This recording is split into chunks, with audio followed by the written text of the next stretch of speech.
أعوذ بالله من الشيطان الرجيم بسم الله الرحمن الرحيم رب اشرح لي صدري ويسر لي أمري واحلل عقدة من لساني يفقه قولي رب زدني علما اللهم فقهنا في الدين اللهم انفعنا بما علمتنا وعلمنا ما ينفعنا وزدنا علما.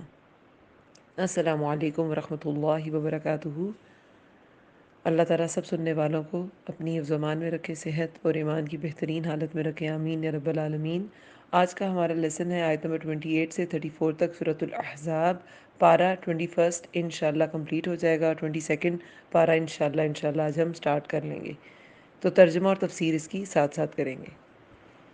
لاسٹ جو لیسن تھا اس میں ہم نے غزوہ احزاب اور غزوہ بنو قریظہ کے بارے میں پڑھا۔ جو لاسٹ دو آیات تھیں پچھلے لیسن کی، 26 آیت اور 27 آیت، اس میں غزوہ بنو قریظہ کے بارے میں ہم نے پڑھا، اور اسی کے بارے میں یہ نازل ہوئی تھی کہ اور اس نے اتارا ان کو جنہوں نے مدد کی تھی ان کی اہل کتاب میں سے، ان کے قلعوں سے، اور اس نے ڈال دیا ان کے دلوں میں رعب، کہ وہ روب میں آگے مسلمانوں کے، اور پھر مرد قتل کر دیے گئے، عورتوں بچوں کو قید کر لیا گیا، اور مال غنیمت تقسیم ہو گیا۔ اب سورہ احزاب میں جنگ کے واقعات کے بارے میں جو آیات ہیں، غزوہ احزاب کے بارے میں، پھر غزوہ بنو قریظہ کے بارے میں، اس کے بعد پردے کے بارے میں بھی احکامات ہیں۔ سورہ نور سے پہلے سورہ احزاب نازل ہوئی، اس میں صرف جو بیسک حکم ہے وہ آیا، اور ڈیٹیلز جو ہیں بعد میں وہ سورہ نور میں آئیں۔ جیسے یہاں پہ انشاءاللہ اگلی آیات میں جلابیب کی بھی بات ہوگی، اور باقی جو بھی ہیں، پھر گھر سے باہر ایک عورت کے کیا مینرز ہونے چاہیے، وہ ساری جو باتیں وہ غزوہ سورہ احزاب میں انشاءاللہ ڈسکس ہوں گی۔ سورہ نور میں گھر کے اندر کے احکامات ہیں، یعنی کہ وہ جو سورہ نور میں احکامات ہیں وہ مائنیوٹ ڈیٹیلز پھر آئیں، بعد میں مائنیوٹ ڈیٹیلز آئیں کہ گھر کے اندر بھی کیسے رہا جائے گا، کوئی جائے گا جب گھروں میں داخل ہوگا، مومن بھی مومنوں کے گھروں میں جب داخل ہوں گے تو وہ کس طرح داخل ہوں گے، اصول استئذان دیا گیا، اور گھر میں آنے جانے کے اصول دیے گئے، محرم جو رشتے ہیں ان کو بھی اصول بتائے گئے کہ وہ بھی 2 اوقات میں نہیں آئیں گے کمروں میں بغیر اجازت کے کسی بھی کپل کے، 3 اوقات میں۔ اور اس کے علاوہ جو نامحرم رشتے ہیں وہ کیسے ان کے ساتھ کیسے ڈیل کیا جائے گا، وہ بھی گھروں کے اندر۔ اب اگر آپ سیکوینس دیکھیں تو غزوہ احزاب، اس کے بعد غزوہ بنو قریظہ، تو اس کا ایک پہلو یہ بھی ہے کہ مسلمانوں کی جو معاشی حالت تھی جب وہ ہجرت کر کے آئے، تو مہاجرین کی تو خیر بالکل ہی ابتر تھی، کیونکہ سب کچھ تو چھوڑ آئے تھے، اللہ کی خاطر، اللہ کے دین کی خاطر سب کچھ چھوڑ آئے، اپنا پراپرٹی جو بھی گھر بار تھا، اور اسی لیے پھر وہ جو اخوت کا ان میں رشتہ قائم کیا گیا، بھائی بھائی بنا دیا گیا، ایک انصار اور ایک مہاجر کو۔ خیر، اس کے بعد غزوہ بدر میں کچھ مال غنیمت حاصل ہوا، غزوہ احد میں نقصان ہوا، غزوہ خندق میں بھی اگرچہ اللہ تعالیٰ نے فتح نصیب کی، لیکن بہت مشکل حالات تھے، مشکل حالات تھے، بہت مشقتوں میں ایک ماہ گزرا، اور اللہ تعالیٰ کی خاص مدد کے ساتھ مسلمانوں کو فتح نصیب ہوئی۔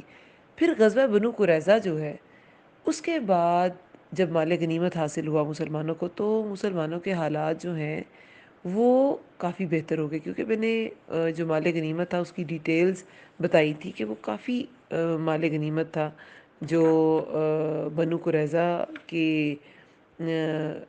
غزوہ میں حاصل ہوا مسلمانوں کو، ہتھیار بھی تھے، اور ان کے زمینیں بھی تھیں، اور جو بھی سارا ان کا مال اسباب تھا۔ اس سے یہ ہوا کہ مسلمانوں کی حالت کچھ بہتر ہو گئی۔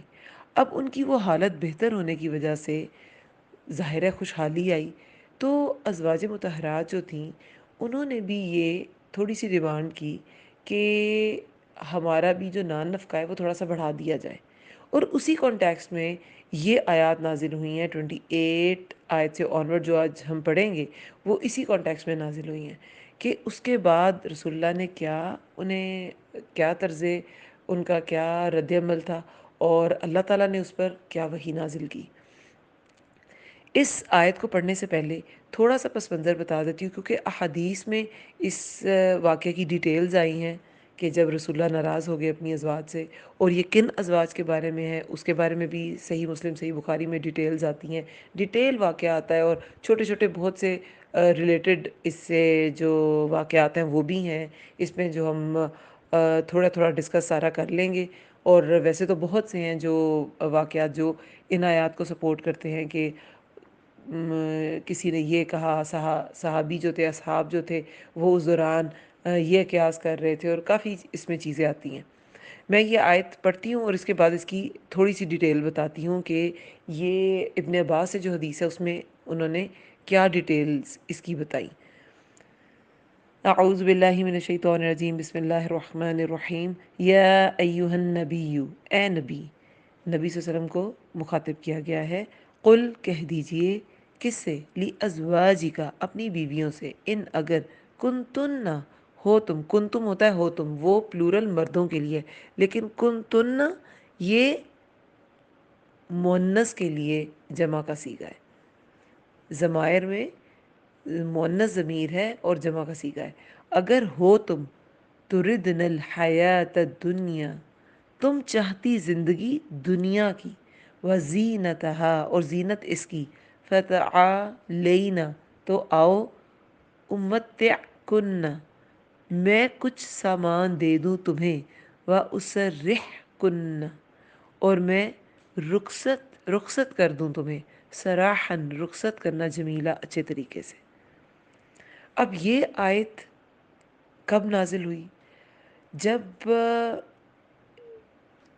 ازواج مطہرات نے ڈیمانڈ کی نان نفقہ کی تو رسول اللہ نے ان سے ناراضگی اختیار کر لی، اور کہا جاتا ہے کہ قسم کھا لی کہ ایک ماہ کسی سے وہ نہیں ملیں گے، ان کے پاس نہیں جائیں گے اور ان سے ملے بھی نہیں۔ مسجد نبوی میں وہ چلے گئے، اور ساتھ ہی متصل حجرے تھے ازواج کے، لیکن کسی کے حجرے میں نہیں گئے اور مسجد نبوی میں ہی رہا کرتے تھے۔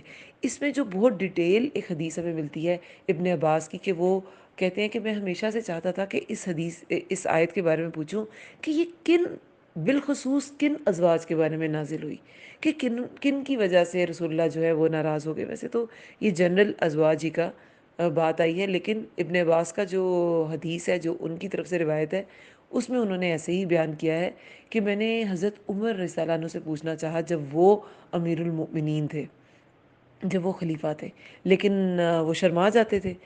پھر کہتے ہیں کہ ایک دفعہ میں وہ قضائے حاجت کے لیے گئے، میں نے ان کے لیے پانی کا انتظام کیا، اور وہ تھوڑا سا یہ نہیں کہ میں ان سے فیملیئر اور تھوڑا اچھے ماحول میں تھا، تو میں نے ان سے پوچھنے کی ہمت کر لی کہ یہ آیت جو ہے، یہ جب وہ فارغ ہوئے اور اپنی ضرورت سے اور آرام سے جب ان کے پاس بیٹھے، تب انہوں نے آرام سے پوچھا کہ یہ کن کے بارے میں تھی۔ انہوں نے صاف صاف بتا دیا کہ یہ عائشہ رضی اللہ عنہا اور حفصہ رضی اللہ عنہا کے بارے میں تھی۔ تو انہوں نے کہا کہ میں تو بہت گھبرا رہا تھا آپ سے پوچھنے کے لیے۔ کہتے ہیں کہ یہ دین کی بات میں کیا گھبرانا۔ خیر، حضرت عمر رضی اللہ عنہ کہتے ہیں کہ جب ہم مکہ میں تھے تو ہماری، اب وہ ڈیٹیل حدیث ہے جس کا میں مفہوم آپ کو میں بتا دیتی ہوں۔ حضرت عمر رضی اللہ عنہ کا جو قول ہے، جو ابن عباس نے روایت کیا ہے، صحیح مسلم بخاری میں آتی ہے یہ روایات، تو وہ کہتے ہیں کہ جب ہم مکہ میں تھے تو ہماری، اور ویسے بھی دیکھیں اسلام سے پہلے عورت کی حیثیت مکہ میں کیا تھی؟ کچھ بھی نہیں تھی، بالکل پراپرٹی کی طرح اس کو ہتھیا لیا جاتا تھا، اور ایک ایک شخص کی کتنی کتنی بیویاں ہوتی تھیں جو لونڈیاں تھیں۔ اسلام میں تو ان کے بھی ایک خاص حد تک آپ ان سے فائدہ لیں، آپ ان سے کوئی ناجائز کام نہیں کرا سکتے، لیکن عربوں میں مکہ میں ان کے بھی حالات بہت خراب تھے۔ اسلام کے بعد غلامی تو رہی، آہستہ آہستہ وہ بھی خیر ختم ہوگی اور اب بالکل ختم ہے، لیکن ان کے حقوق تھے، بہت زیادہ حقوق تھے۔ جیسا خود کھاؤ ویسا انہیں کھلاؤ، جیسا خود پہنو ویسا انہیں پہناؤ، اور جو لونڈی غلام ہوتی تھیں وہ ان کے بھی حقوق تھے، ان سے آپ بالکل کبائر کا ارتکاب نہیں کرا سکتے تھے، آپ ان سے ناجائز کام نہیں کرا سکتے، پروسٹیوشن نہیں کرا سکتے تھے، لیکن عرب کے جو اہل مکہ تھے وہ یہ کام کرتے تھے۔ ابو جہل کا بھی ایسے تھا، اور جو بھی مطلب سردار کچھ ایسے عربوں کے آتے ہیں کہ جو یہ کام کراتے تھے۔ بہرحال، تو حضرت عمر رضی اللہ عنہ کہتے ہیں کہ تب تو عورتوں کی اتنی حیثیت نہیں تھی، اور ہماری عورتیں بالکل ہمت نہیں رکھتی تھیں ہمارے سامنے زبان چلانے کی. لیکن جب ہم مدینہ آئے اور عورتوں کے حقوق بھی اسلام نے بہت واضح کیے، اور مدینہ والے جو تھے ان کی جو خواتین تھیں وہ بھی اپنے مردوں سے مطلب بات چیت اونچی کر لیتی تھی، زبان تھوڑا سا زبان درازی آپ کہہ لیں تھوڑی کر لیتی تھی.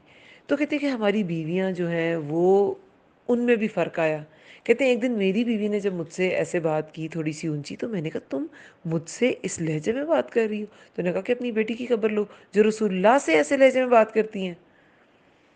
اور تو حضرت عمر رضی اللہ عنہ کے لیے تو یہ بہت، کیونکہ رسول اللہ صلی اللہ علیہ وسلم ہر صحابی کے لیے، ہر مومن ہر مومنہ کے لیے سب سے اوپر تھے. جیسے اپنے پچھلے لیکچر میں بتایا نا کہ وہ تمہارے نفسوں سے زیادہ تمہارے قریب ہیں. انسان کے اپنے نفس سے زیادہ رسول اللہ کا حق ہے انسان پہ، مسلمان پہ. تو ان سے تو برداشت نہیں ہوا، وہ حفصہ کے پاس، حضرت حفصہ رضی اللہ عنہا کے پاس چلے گئے کہ تم رسول اللہ سے بد زبانی کرتی ہو؟ تو انہوں نے کہا جی کرتی ہوں. سچے لوگ تھے وہ، انہوں نے جھوٹ نہیں بولا کہ میرے والدین مجھے اور اتنے جلالی طبیعت کے ہیں. اور ایک روایت میں تو آتا ہے کہ انہوں نے ہاتھ بھی اٹھا لیا اور بعد میں رسول اللہ کے سامنے اقرار بھی کر لیا اور افسوس کا اظہار بھی کیا کہ بیٹی تو تھی لیکن رسول اللہ کی زوجہ بھی تو تھی نا. تو بعد میں اس لیے تھوڑا سا رسول اللہ کے سامنے اعتراف بھی کر لیا کہ میں نے کیا، اور تھوڑا سا افسوس کا اظہار بھی کر لیا. بہرحال تو انہوں نے کہا کہ ایک روایت میں یہ بھی آتا ہے، ایک حدیث مبارکہ میں آتا ہے کہ انہوں نے کہا کہ تم اپنی ہمسائی کی ریس مت کیا کرو، یعنی حضرت عائشہ رضی اللہ عنہا کی. ایک روایت میں ایسے بھی آتا ہے کہ وہ رسول اللہ کو، وہ تم سے زیادہ پیاری ہیں اور رسول اللہ کو بھی تم سے زیادہ پیاری ہیں. یعنی کہ وہ شکل و صورت میں ایک تو وہ واحد زوجہ تھی رسول اللہ کی جو کنواری تھی اور بہت کم عمر تھیں. ایون کہ جب رسول اللہ کی وفات ہوئی تو تب بھی حضرت عائشہ کی عمر 18 سال تھی، بہت ینگ تھی وہ. اور لاڈلی بھی آپ کہہ لیں، لاڈلی بیوی تھی، خوبصورت بھی بہت تھی، ذہین بھی بہت تھی. اور ابو بکر صدیق رضی اللہ عنہ کی بھی بیٹی تھی. تو بہت سے انہیں ایسی فضیلتیں حاصل تھیں. ان کی برات میں قرآن کی آیات نازل ہوئیں، ان کو بہت سے مرتبے ملے اسلام میں جو باقی ازواج کو نہیں ملے. بہرحال انہوں نے کہا کہ وہ پیاری بھی زیادہ ہیں اور وہ رسول اللہ صلی اللہ علیہ وسلم کو بھی تم سے زیادہ وہ پیاری ہیں. تو تم ان کی ریس نہ کرو کہ اگر وہ کچھ کہتی ہیں تو تم بھی وہ کرنا شروع کر دو. اور بہرحال پھر انہیں غصہ بھی آیا اور انہوں نے ڈانٹ ڈپٹ بھی کی انہیں. اور جیسے میں نے کہا کہ ایک روایت میں آتا ہے کہ ہاتھ بھی اٹھایا. لیکن بہرحال پھر وہ کہتے ہیں کہ چلے گئے. اور ایک روایت میں پھر آتا ہے، اب یہ انٹرلنک چیزیں ہیں اور جس سے ہمیں سارا واقعہ جو ہے وہ کلیئر ہو جاتا ہے کہ مدینہ سے تھوڑا باہر کر کے رہتے تھے حضرت عمر رضی اللہ عنہ، اور اپنے ایک انصاری بھائی جو تھے، یعنی کہ انصاری ایک صحابی تھے، ان کے ساتھ انہوں نے کمٹمنٹ کی ہوئی تھی کہ ایک دن تم رسول اللہ کے پاس حاضر ہوگے اور جو بھی سیکھو گے مجھے بتاؤ گے، اور ایک دن میں رسول اللہ کے پاس حاضر ہوں گا. تو کہتے ہیں کہ زور سے دروازے پہ ان کے دستک ہوئی. ان کے انصاری وہ جو بھائی تھے، انہوں نے، صحابی تھے وہ، انہوں نے دروازہ کھٹایا. تو کہتے ہیں ان دنوں غسان کا جو بادشاہ تھا نا، ہمیں اس کے حملے کا ڈر تھا. تو کہتے ہیں کہ میں نے سوچا کہ شاید غسانی بادشاہ جو ہے اس نے حملہ کر دیا. تو انہوں نے کہا کہ دروازہ کھولو. تو انہوں نے کہا کہ کیا ہوا، غسانی بادشاہ نے حملہ کر دیا؟ کہتے ہیں نہیں، اس سے بھی بڑا واقعہ رونما ہو گیا. رسول اللہ نے اپنی ازواج کو طلاق دے دی.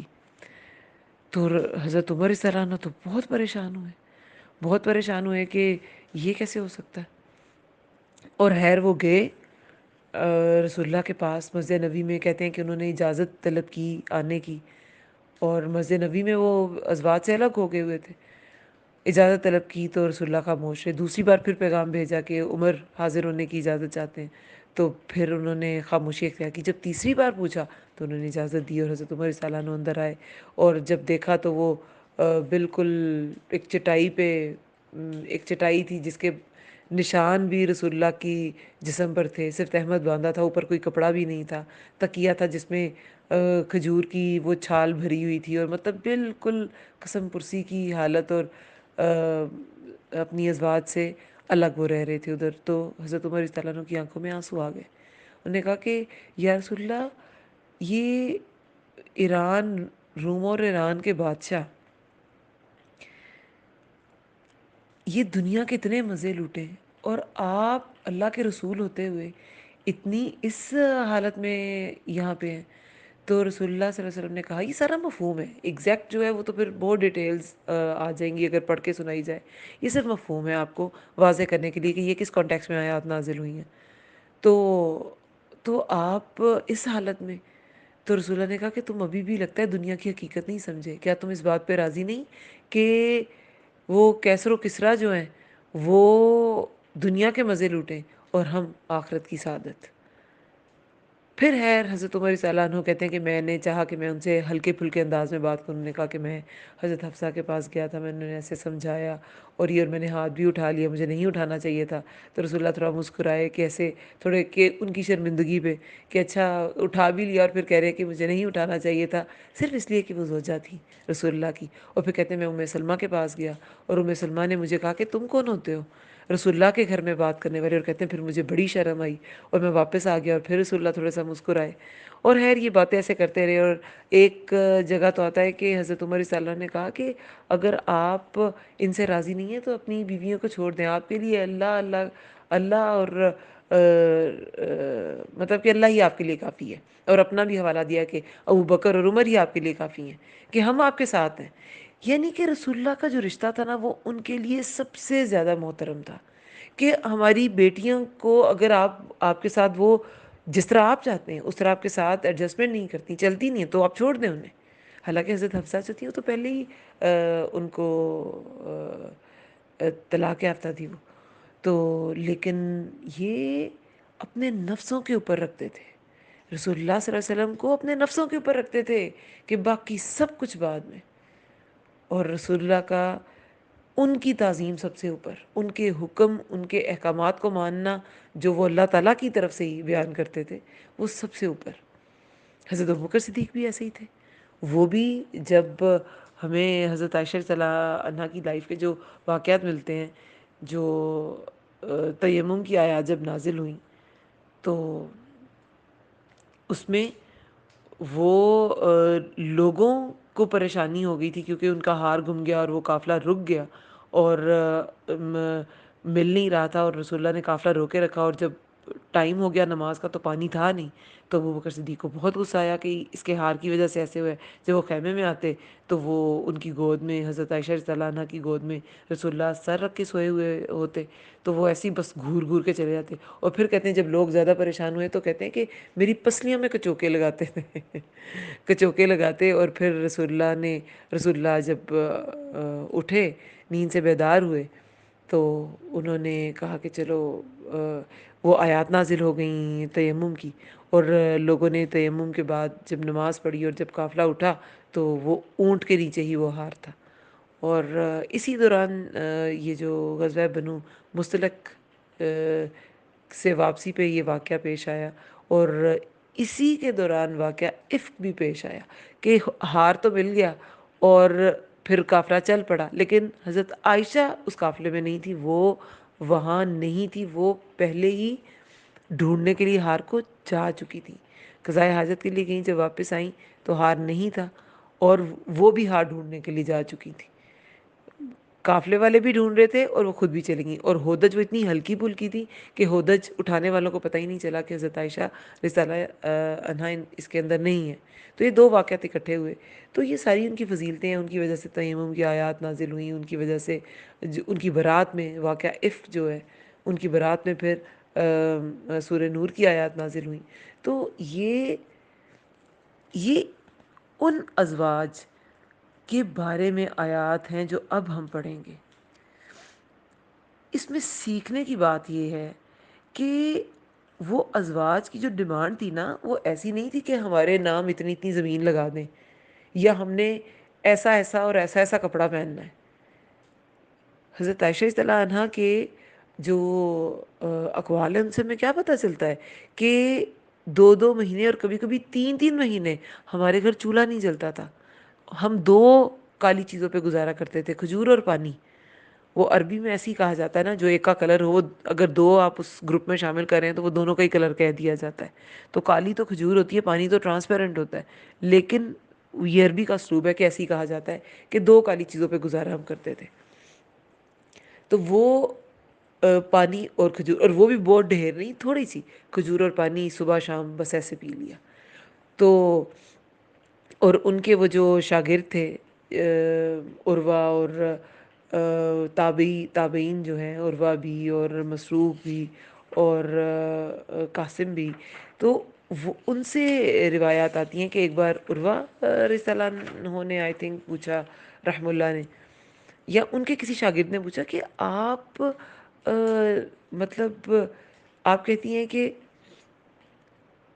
آپ کے گھر چراغ نہیں جلا کرتے تھے، تو کیا اتنی غربت تھی؟ آپ کے پاس تیل نہیں ہوتا تھا کہ آپ چراغ جلایا کرتے؟ کہ کتنے کتنے دن ہمارے گھر چراغ نہیں جلتے تھے. تو حضرت عائشہ رضی اللہ عنہا نے فرمایا کہ واللہ اگر تب ہمارے پاس چراغ جلانے کے لیے تیل ہوتا تو ہم اسے پی لیا کرتے، ہم تب بھی چراغ نہ جلاتے. اگر ہوتا بھی، تیل ہی نہیں ہوتا تھا تو چراغ کہاں سے جلنے تھے؟ اور حضرت عائشہ فرماتی ہے اگر ہوتا تو ہم پی لیا کرتے. کہ اتنے سخت حالات تھے. تو جب سب لوگ، یہ کوئی ناجائز ان کی ڈیمانڈ نہیں تھی.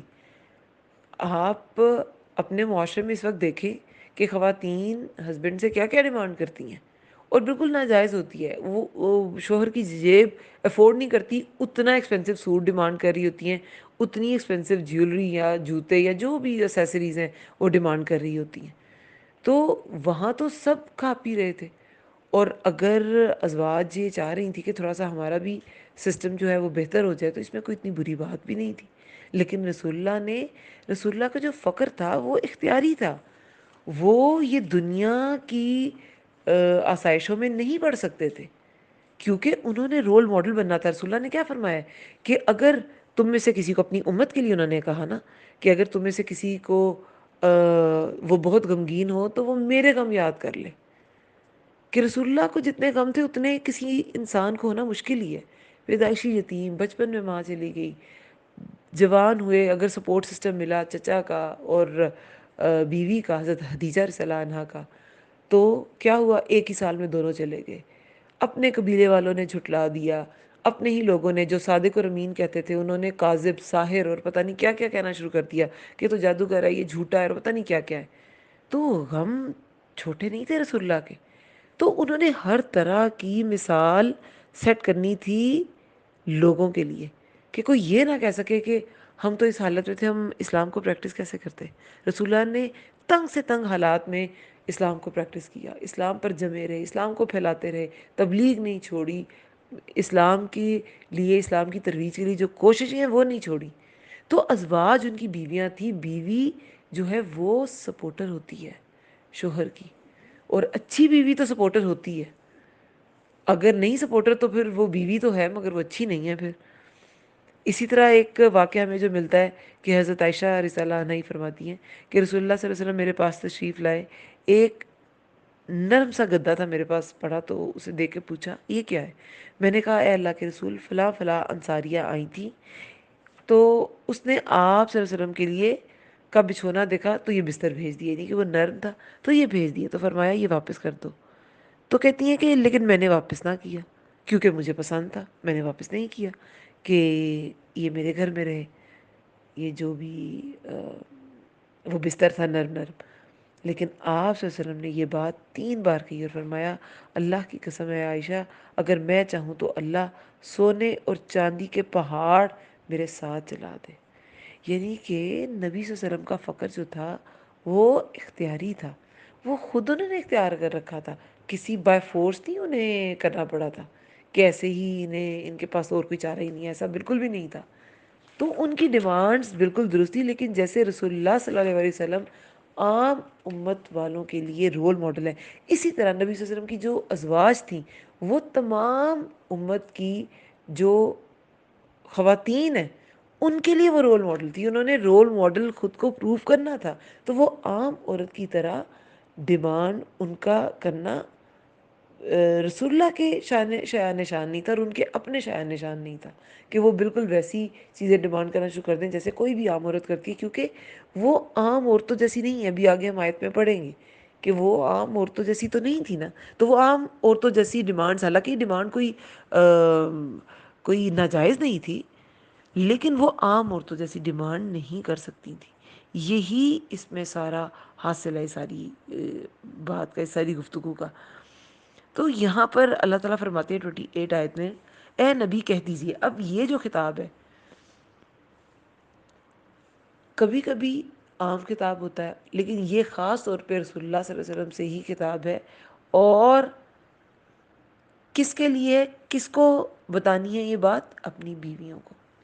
اے نبی کہہ دیجئے اپنی بیویوں سے، اگر ہو تم چاہتی زندگی دنیا کی اور زینت اس کی. یعنی کہ زینت کیا ہوتا ہے؟ جو انسان آرائش اپنے اوپر ڈالتا ہے. تو دنیا، جس سے دنیا سجی ہوئی ہے، جو دنیا کی آرائشیں ہیں، جس سے دنیا سجی ہے، اگر تم چاہتی ہو دنیا کی زندگی اور زینت اس کی، جس کی وجہ سے دنیا کی رونق ہے، وہ ایسی چیزیں، زینت دنیا کی، فتعالین، تو آؤ. اعلیٰ ہوتا ہے الوف سے، ہے نا، بلندی کی طرف آنا.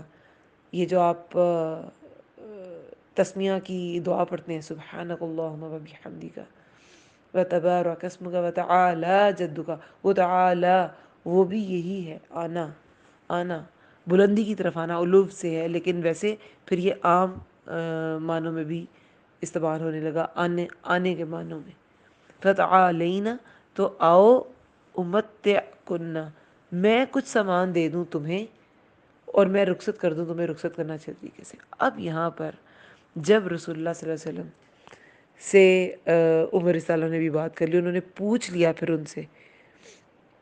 پہلے یہ خبریں پھیل گئیں ساری کہ رسول اللہ نے ازواج کو طلاق دے دی، اور پھر جب حضرت عمر گئے تو انہوں نے پھر خود پوچھ لیا رسول اللہ صلی اللہ علیہ وسلم سے کہ کیا آپ نے ازواج کو طلاق دے دی؟ تو انہوں نے کہا نہیں، میں ان سے صرف علیحدہ ہوا ہوں.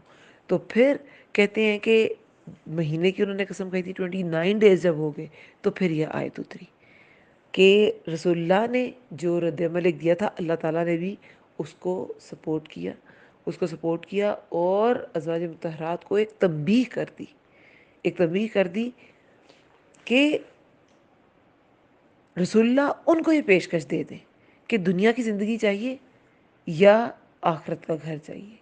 دنیا کی زندگی چاہیے تو ٹھیک ہے، تمہیں طلاق بھی دے دوں گا اور تمہیں کچھ مال دے کے رخصت کر دوں گا اچھے طریقے سے، پھر تم ٹھیک ہے اپنے عیش و آرام سے رہنا، مال کے ساتھ اپنی خوش رہنا. یہ رسول اللہ کو یہ وحی ہو گئی. اب جب 29 ڈیز ہو گئے تھے اس سارے معاملے کو، تو پھر یہ وحی ہوئی تھی. اور کہتے ہیں رسول اللہ اتر کے حضرت عائشہ رضی اللہ عنہا کے حجرے میں سب سے پہلے گئے تھے. تو حضرت عائشہ رضی اللہ عنہا نے کہا کہ ابھی تو آپ نے تو مہینے کا کہا تھا، 30 دن تو نہیں ہوئے. تو رسول اللہ نے فرمایا کہ عائشہ، مہینہ 29 دنوں کا بھی ہوتا ہے. اور پھر انہوں نے یہ آیات تلاوت کی اور کہا کہ اللہ نے اختیار دیا ہے، تم چاہو تو دنیا کی متاع چن لو، یا اللہ، اس کا رسول اور آخرت کا گھر چن لو. ابھی اگلی آیت میں یہی بات ہے. تو حضرت عائشہ رضی اللہ عنہا نے کہا، اور یہ بھی کہا رسول اللہ نے کہ اگر تم جلدی میں فیصلہ نہ کرنا، اپنے والدین سے بھی مشورہ کر لو، کیونکہ وہ جانتے تھے کہ یہ تو ینگ ہیں، لاؤبالی ہیں. فیصلہ، حالانکہ ایسا فیصلہ ازواج مطہرات تھیں، انہوں نے نہیں کرنا تھا، لیکن پھر بھی کہ وہ ینگ ہیں اور طبیعت بھی ان کی ایسی ہے، تو مے بی وہ فیصلے میں جلدی سے کام لے لیں. تو انہوں نے کہا کہ اپنے پیرنٹس سے بھی پوچھ لیں. تو انہوں نے کہا کہ میں اس معاملے میں اپنے والدین سے پوچھوں؟ میں کیوں اپنے والدین سے پوچھوں؟ میں تو اللہ، اس کا رسول اور آخرت کا گھر ہی چاہتی ہوں. اور اس کے بعد کہتے ہیں کہ رسول اللہ باقی ازواج کی طرف بھی گئے اور انہوں نے بھی یہی بات کی کہ ہمیں کچھ بھی نہیں چاہیے، ہم اللہ، اس کا رسول اور آخرت کا گھر پا کے بہت خوش ہیں، اور ہمیں یہی چاہیے. اس سلسلے میں یہ آیت نازل ہوئی. اب آپ اس کو پڑھیں گے تو آپ کو سمجھ آ جائے گی کہ اے نبی کہہ دیجئے اپنی بیویوں سے، اگر ہو تم چاہتی زندگی دنیا کی اور زینت اس کی، تو آؤ، میں کچھ سامان دے دوں تمہیں، اور میں رخصت کر دوں تمہیں رخصت کرنا اچھے طریقے سے. اور اگر تن ہو تم تردن اللہ، تم چاہتی اللہ کو، ورسولہ، اور اس کے رسول کو، والدار الآخرۃ،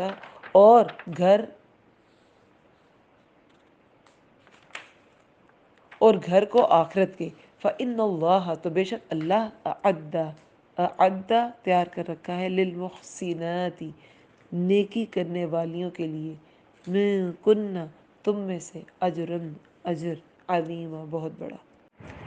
اب یہ جو 28 آیت ہے، اس میں دیکھیں ایک طلاق کی بھی ایک صورت کا پتہ چلتا ہے، طلاق تخویص۔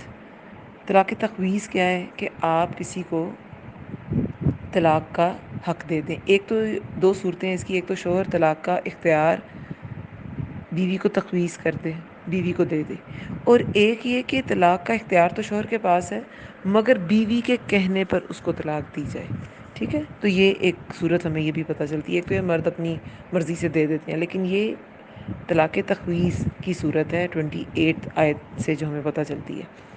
اور اس کے بعد جو 29 آیت ہے اس میں ہمیں یہی پتہ چلتا ہے کہ جیسے ہم نے پڑھ لیا کہ جو ازواج مطہرات تھیں انہوں نے آخرت کا گھر چنا، اللہ اور اس کے رسول کو چنا، تو پھر اللہ تعالیٰ نے ایسی نیک خواتین کو، ایسی نیک عورتوں کو جو اللہ تعالیٰ نے رسول اللہ کے لیے چنی ہوئی تھیں، انہیں محسنات کہا ہے، ٹھیک ہے؟ احسن عمل کرنے والیاں، احسان کرنے والیاں، تو اللہ نے تیار کر رکھا ہے محسنات کے لیے اجر بہت بڑا۔ اور محسن کون ہوتا ہے؟ احسان کرنے والا۔ احسان کیا ہوتا ہے؟ حق سے بڑھ کر دینے والا، اپنا حق چھوڑ دینے والا۔ اب دیکھیں یہ ازواج کا حق تھا، نان نفقہ ڈیمانڈ کرنا کوئی ایسی بری چیز نہیں ہے، لیکن رسول اللہ کا فقر اختیاری تھا اور وہ اس پہ کمپرومائز نہیں کر سکتے تھے، نہیں کرنا چاہتے تھے۔ امت کے لیے ایک مثال بننی تھی، ایک مثال قائم کرنا تھی رسول اللہ کو، ان کے اپنے کریکٹر کے ذریعے بھی اور ازواج مطہرات کے کریکٹر کے ذریعے بھی۔ تو ان کے لیے احسان کرنا ایک عام انسان کے لیے لازم نہیں ہے، مگر ان کے لیے یہ لازم سا ہو گیا تھا کہ رسول اللہ نے کہا کہ اگر اس احسان کے ساتھ رہنا ہے تو ٹھیک ہے، نہیں تو اگر مال و دولت چاہیے تو وہ بھی دے دیا جائے گا۔ لیکن وہ ازواج مطہرات تھیں اور انہوں نے آخرت کا گھر چنا۔ اس کے بعد آیت نمبر 30 میں اللہ تعالیٰ فرماتے ہیں یا نساء النبی جی، اے نبی کی بیویوں، من یأتی، جو کوئی آئے گی، من کننا، تم میں سے، بفاحشۃ، بے حیائی کو، مبینۃ، کھلی، مبینہ طور پہ یہ جرم کیا گیا، ہم عام اردو میں بھی یہ ورڈ یوز کرتے ہیں، مبینۃ، کھلی، یضاعف، بڑھا دیا جائے گا، لہا، اس کے لیے، لہو ہوتا تو مذکر کا صیغہ، لہا جو ہے مؤنث کا صیغہ ہے، اس کے لیے لہل عذاب ضعفین، اس کے لیے عذاب دگنا، وکانا، اور ہے، ذالک، یہ، علی اللہ، اللہ پر، یسیرا، بہت آسان۔ اب یہاں پر دوبارہ نبی کی بیویوں سے خاص طور پر خطاب ہے۔ پہلے تو رسول اللہ سے خطاب تھا، اور وہ کیسا خطاب تھا؟ خاص خطاب تھا یا عام؟ خاص خطاب تھا۔ یہ رسول اللہ کے لیے حکم ہے جو 28 اور 29 آیت میں آیا نا، یہ انہی سے خطاب ہے۔ کچھ خطاب ایسے ہوتے ہیں قرآن میں جو رسول اللہ سے کیے گئے ہیں اور اس کے بعد تمام امت اس کے بعد مراد ہے، یعنی کہ رسول اللہ سے بات کی گئی لیکن وہ حکم تمام امت کے لیے، لیکن یہ خطاب خاص طور پہ رسول اللہ کے لیے تھا، اور وہ جو حکم آیا وہ خاص طور پہ ازواج مطہرات کے لیے تھا۔ اب یہاں پر ڈائریکٹ نبی صلی اللہ علیہ وسلم کی بیویوں سے خطاب کیا گیا ہے، اے نبی کی بیویوں، من یاتی، جو کوئی آئے گی تم میں سے بے حیائی کو۔ اب فاحشہ جو ہے، اس کا یہ ورڈ جو ہے قرآن میں کافی بار استعمال ہوا ہے، اور زیادہ تر یہ کس لیے استعمال ہوا ہے؟ ویسے تو اس کا معنی ہوتا ہے کھلی بے حیائی، بد اخلاقی، برائی، یہ سب اس کے معنی ہے، ٹھیک ہے؟ لیکن قرآن میں سورہ نساء میں خاص طور پہ دیکھیں زنا کے لیے یہ ورڈ استعمال ہوا، جیسے سورہ نساء میں، اگر ویسے بھی جنرل زنا کے لیے بھی، اور اگر عورت ایسی برائی کا ارتکاب کرے، زنا کے لیے آیا ہے فاحشاتی مبینہ، تو شوہر کو حق ہے کہ وہ ہر چیز یہاں تک کہ مہر بھی واپس لے لے، ٹھیک ہے؟ تو وہ جو وہ والا فاحشہ ہے نا، وہ زنا ہی ہے، ٹھیک ہے؟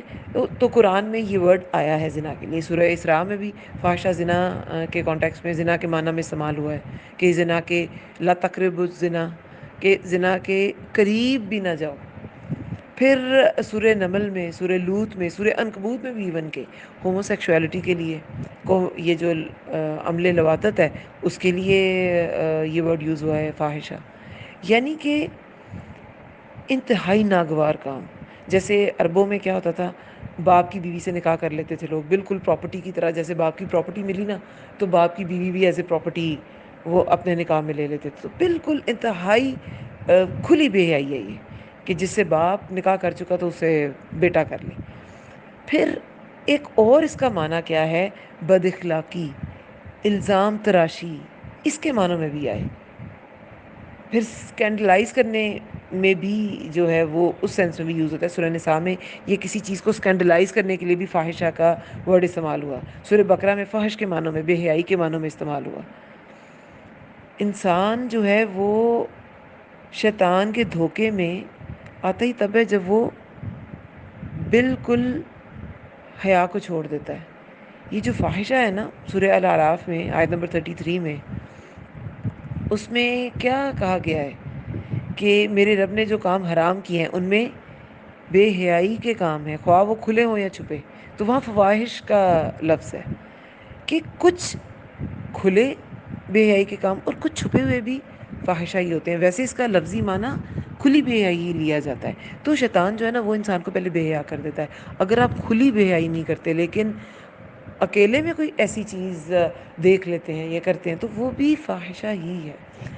بہرحال یہ فاحشہ کا صرف اس کا جو ورڈلی میننگ ہے وہ الیبریٹ میں نے کیا ہے. یہاں پہ جو کسی بھی نبی کی بیوی ہے، ایون کہ جو کافر بھی رہی ہیں بیویاں، جیسے حضرت لوط علیہ السلام اور نوح علیہ السلام کی بیویاں جو تھیں وہ کافر تھیں، وہ حق سے انہوں نے انکار کر دیا، وہ جو انہیں احکامات ان کے لیے آئے تھے وہ اسے پھر گئی. نوح علیہ السلام پر ایمان نہیں لیں. جو لوط علیہ السلام کی بیوی تھی اس نے قوم کا ساتھ دیا، تو وہ منکر حق تھیں، کافرہ تھی. لیکن یہ والا جو فاحشہ ہے نا کہ کھلی بے حیائی والی، یہ کوئی عورت نبی کی بیوی نہیں ایسی ہو سکتی. نبیوں کا یہ خاص مقام ہے، ان کی بیویاں ایسی نہیں ہوتی. تو یہاں پر جو فاحشہ کا مطلب ہے نا وہ بد اخلاقی کی سینس میں ہے کہ رسول اللہ سے ایسی زبان، ایسے الفاظ میں بات نہیں کرنی جس سے انہیں سخت تکلیف پہنچے. کیونکہ جب حضرت عمر رضی اللہ عنہ نے رسول اللہ کو دیکھا تھا اور ایسی حالت میں کوئی بالکل الگ تھلگ ہیں اور ان کے پاس کوئی سامان بھی نہیں ہے، تو وہ آنسو نکل آئے تھے ان کے. تکلیف دہ صورت تھی یہ مسلمانوں کے لیے اپنے نبی کو ایسی حالت میں دیکھنا. تو کوئی بھی ایسی چیز جو رسول اللہ کے لیے تکلیف کا باعث ہے، کوئی ایسی بد اخلاقی ہے، تو اس کو منع کر دیا گیا. اور دیکھیں، جو کوئی آئے گی، یہ نہیں کہا گیا کہ تم آئی اور تم ایسی ہو، نعوذ باللہ. جو کوئی آئے گی اگر تم ایسے کرو گی تو پھر عذاب دگنا ہوگا. دیا نہیں گیا عذاب. اور دیکھیں انبیاء کے لیے کیا آیا قرآن میں کہ اگر انبیاء بھی شرک کرتے تو ان کے اعمال ضائع ہو جاتے. تو کیا کسی نبی نے شرک کیا؟ نہیں کیا. لیکن یہ تنبیہات ہوتی ہیں جو عام انسانوں کے لیے ہوتی ہیں کہ اگر نبی کے لیے ایسا حکم ہے تو عام انسان کے لیے کیسا حکم ہے. اگر نبی کی بیوی کے لیے ایسا حکم ہے تو عام عورت کے لیے کیا حکم ہے. اب ہم عورتیں سوچیں کہ چھوٹی چھوٹی باتوں کے لیے کتنی بد زبانی ایک عورت مرد کے ساتھ کرتی ہے. یہ ایک خاندان کو چلانے کے، میاں بیوی کے رشتے کو چلانے کے مینرز ہیں. جو عورت مرد کو اس بارے میں تنگ نہیں کرتی کہ مجھے یہ چاہیے وہ چاہیے، آپ یقین کریں جب مرد پرسکون ہوتا ہے تو وہ عورت کے ساتھ آٹومیٹکلی بہت اچھا بیہیو کرتا ہے. وہ اگر وہ اسے لان تان نہیں کرے گی، وہ اسے بدسلوکی نہیں کرے گی کہ تم نے مجھے دیا کیا اور تم نے مجھے یہ نہیں دیا اور میں نے وہاں سے سوٹ خریدنا تھا اور مجھے اتنے پیسے چاہیے تھے، تو وہ بھی نہیں کہے گا کہ تم نے گھر کا کیا حال کیا ہوا ہے اور تم نے ٹائم پہ یہ نہیں بنایا. وہ بھی اس کو اتنی ہی اسپیس دے گا. وہ اگر اپنی خواہشات پہ صبر کرے گی تو وہ بھی صبر کرے گا. لیکن عورتیں اپنی زبان کی وجہ سے اپنا لحاظ کھو دیتی ہیں. وہ اپنی سے ختم کر دیتی ہیں، اپنے آپ کو ہلکا کر دیتی ہیں. یہ مینرز ہم لوگوں کے لیے بھی مشعل راہ ہے، یہ ہمیں بھی اپنانے ہیں. اور جو یہ اپنائیں گی وہ ان کی زندگی میں سکون ایسا ہوگا کہ چیزیں بہت سیکنڈری ان کی حیثیت ہو جائے گی. چیزیں کیا ہوتی ہیں؟ دماغی سکون، دل کی خوشی، دل کا اطمینان، یہ سب سے بڑی چیز ہے زندگی گزارنے کے لیے. اور قرآن اور حکمت کی باتیں یہ انسان کے اندر یہی والی پازیٹیوٹی اور سکون پیدا کرتی ہیں. تو یہاں پر کتاب ہے نبی کی بیویوں کو کہ جو کوئی بد اخلاقی کرے گی رسول اللہ سے اور ایسی زبان استعمال کرے گی اور کھلی بھی ہے، یعنی کہ بالکل یعنی کہ منہ بھر کے باتیں کر دینا، یہ اس طرح کی بد اخلاقی کی بات ہے، دوسری کسی طرح کی بے حیائی سے مراد نہیں ہے۔ تو وہ اگر ایسی بات کو آئیں گی تو ان کے لیے عذاب دگنا کر دیا جائے گا۔ جیسے کہ کسی بھی انسان کو نارملی آپ زندگی میں دیکھیں، جو بہت زیادہ پاپولر شخصیات ہوتی ہیں، جب وہ کوئی غلطی کرتی ہیں تو وہ اتنی زیادہ ہائی لائٹ ہوتی ہے نا، اور ان کی بدنامی بھی اتنی زیادہ ہوتی ہے۔ ایک عام انسان وہی غلطی کرتا ہے، لیکن کسی کو پتہ نہیں، ساتھ والے گلی میں کسی کو نہیں پتہ ہوتا کہ یہ انسان اس برائی کا ارتکاب کر رہا ہے، لیکن جب کوئی سیلیبریٹی اس برائی کا ارتکاب کرتی ہے تو وہ بالکل ایک ہائی پروفائل کیس بن جاتا ہے، اور بالکل وہ زبان زد عام چیز ہو جاتی ہے۔ دگنی تکلیف اٹھانی پڑتی ہے نا انہیں عام انسانوں سے، تو پاپولیرٹی کا ایک ایک قیمت ہے جو انہوں نے ادا کی۔ اسی طرح جو اللہ کے ہاں بھی رتبے ہیں نا، تو اس کی بھی ایک قیمت ہے۔ جیسے ان کے رتبے سوا ہیں نا، تو ویسے ان کی سزائیں بھی سوا ہوتی ہیں۔ اگر انہوں نے اللہ کے رسول، جیسے کہ اللہ اور اس کے رسول اور آخرت کا گھر چن لیا تھا، تو ان کے درجات کیا ہیں؟ وہ امہات المومنین ہیں، وہ مومنوں کی مائیں ہیں، وہ تمام مومنات میں سب سے افضل ہیں۔ کہ اس کے بعد رسول اللہ کے لیے کیا حکم آیا تھا کہ آپ کسی اور سے شادی نہیں کریں گے، کہ اگر انہوں نے بالکل اطاعت سے کام لیا ہے، تابعداری سے کام لیا، آگے قانتات کی بات آئے گی۔ قنوت کیا ہوتا ہے؟ ایسی اطاعت جس میں دوام ہوتا ہے، ہمیشہ قناعت کرنے والی، ہمیشہ اطاعت کرنے والی۔ تو اگر وہ ایسی ہیں تو پھر کسی اور کی ضرورت ہی نہیں ہے۔ تو ان کو پھر کیا رتبہ ملا، اتنا زیادہ رتبہ ملا، امہات المومنین۔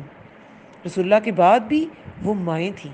ایون کہ حضرت موسیٰ اشعری جو ہیں، وہ ایک بار کچھ پوچھنے سے ہچکچا رہے تھے حضرت عائشہ رضی اللہ عنہ سے، تو انہوں نے کہا کہ تم پوچھو، میں تمہاری ماں ہوں۔ یہ حضرت علی رضی اللہ عنہ، یہ حضرت عائشہ اللہ کی عمر میں چھوٹی تھیں، وہ ان کو کیا کہتے تھے؟ امی، ماں، اماں عائشہ۔ تو یہ مائیں تھیں مومنوں کی، اور یہ بہت بڑا رتبہ ہے۔ تو جس کا رتبہ بڑا ہو، وہ اگر غلطی کرے تو اس کی سزا بھی بڑی ہوتی ہے، اور سزا انہیں ملی نہیں، نہ انہوں نے وہ غلطی کی، لیکن بتایا گیا کہ دگنا عذاب دیا جائے گا۔ ایسی آیات ہمارے لیے تنبیہات ہوتی ہیں کہ اگر ازواج مطہرات کے لیے احکامات ہیں تو ہمارے لیے کتنے احکامات ہیں۔ ہمیں بھی ایسی بے حیائی کا ارتکاب نہیں کرنا، کسی بھی طرح کے فاحشہ کا نہیں کرنا، اور یہ جو زبان درازی والا فاحشہ ہے اس کا بھی نہیں کرنا۔ وکانا، اور ہے، ذالک، یہ، اللہ، اللہ، اللہ پر بہت آسان۔ اللہ کے لیے کیا مشکل ہے؟ دیکھیں کوئی ایک انسان غلطی کرتا ہے نا، تو وہ غلطی اس کے اپنے لیے وبال ہوتی ہے، لیکن ایک لیڈر جب غلطی کرتا ہے نا، تو اس کے سارے فالوورز کے لیے وبال بن جاتی ہے، کیونکہ وہ اس کو فالو کرتے ہیں۔ تو وہ جو لیڈر ہے نا، وہ ان سب کا بھی بوجھ اٹھائے گا پھر قیامت کے روز۔ ذلتی، ذلت عالم، عالم، ذلت عالم، ایک عالم کا جو پھسلنا ہے نا، ذلتی عالم، ایک عالم کا جو پھسلنا ہے نا، وہ پورے عالم کا پھسلنا ہے۔ جس کو وہ ٹیچ کر رہا ہے، وہ سب اس کو فالو کریں گے اور کہیں گے اچھا یہ ایسے کر سکتا ہے، تو چلو ٹھیک ہے، ہم بھی کر ہی سکتے ہیں۔ ان پر وہ چیز آسان، وہ گناہ آسان ہو جائے گا۔ تو اس لیے جو لیڈرز ہوتے ہیں ان کو ایک عام انسان سے بہت زیادہ احتیاط کی ضرورت ہوتی ہے۔ اور اللہ تعالیٰ پھر جو ایسی پوزیشنز پہ آ جاتے ہیں، اللہ تعالیٰ ایسے رتبے دے دیتے ہیں، اور اس کے باوجود اگر کوئی غلطی کرتا ہے تو پھر اللہ تعالیٰ عذاب بھی دگنا دیتا ہے، اور یہ اللہ پہ بہت آسان ہے۔ جو رب انسان کو رتبہ دے سکتا ہے، ایک رتبے پہ پہنچنا بہت مشکل ہے، اس رتبے سے نیچے گرنا بہت آسان ہے۔ تو جو رب ایک اونچا رتبہ کسی انسان کو دے سکتا ہے، تو نیچے گرانا تو اللہ پہ بہت آسان ہے۔ ذالک علی اللہ یسیر، بہت آسان۔ یہ دین میں سمپل رہنا، رسول اللہ اور ان کی ازواج کے لیے تو یہ سمپلسٹی تھی، رسول اللہ نے خود اختیار کی، ٹھیک ہے۔ اور دیکھیں انہیں دگنا ملا بھی تھا۔ جب رسول اللہ اس دنیا سے چلے بھی گئے، تو یہ جو پوزیشن امہات المومنین نے ہولڈ کر کے رکھی، اپنی خواہشات پہ صبر کر لیا، اس کی وجہ سے ان کو ان کی زندگی تک وظائف ملتے رہے تھے۔ حضرت عمر رضی اللہ عنہ جو تھے، وہ ان کے حج عمرے کا، ازواج مطہرات کے حج عمرے کا خاص انتظام کرایا کرتے تھے۔ حضرت عثمان رضی اللہ عنہ اور عبداللہ عبد الرحمن بن عوف، ان کو مقرر کیا، یہ بھی روایت میں آتا ہے کہ ان کو مقرر کیا گیا ان کی خدمت کے لیے کہ انہیں کوئی تکلیف نہ ہو. اور عبد الرحمن بن عوف جو تھے وہ تو کہتے ہیں کہ جب تک اپنی زندگی تک انہوں نے امہات المومنین کا خرچہ اٹھایا ہوا تھا. یہ حج عمرے کے علاوہ بھی جو روزمرہ کی ضروریات زندگی ہیں ان کے اخراجات امہات المومنین کے اٹھائے ہوئے تھے. انہیں بہت وظائف ان کے جو وظیفہ لگا ہوا تھا انہیں ملتے رہے، اور ان کو بہت ان کے کمفرٹ کا ہر طرح سے خیال رکھا جاتا رہا.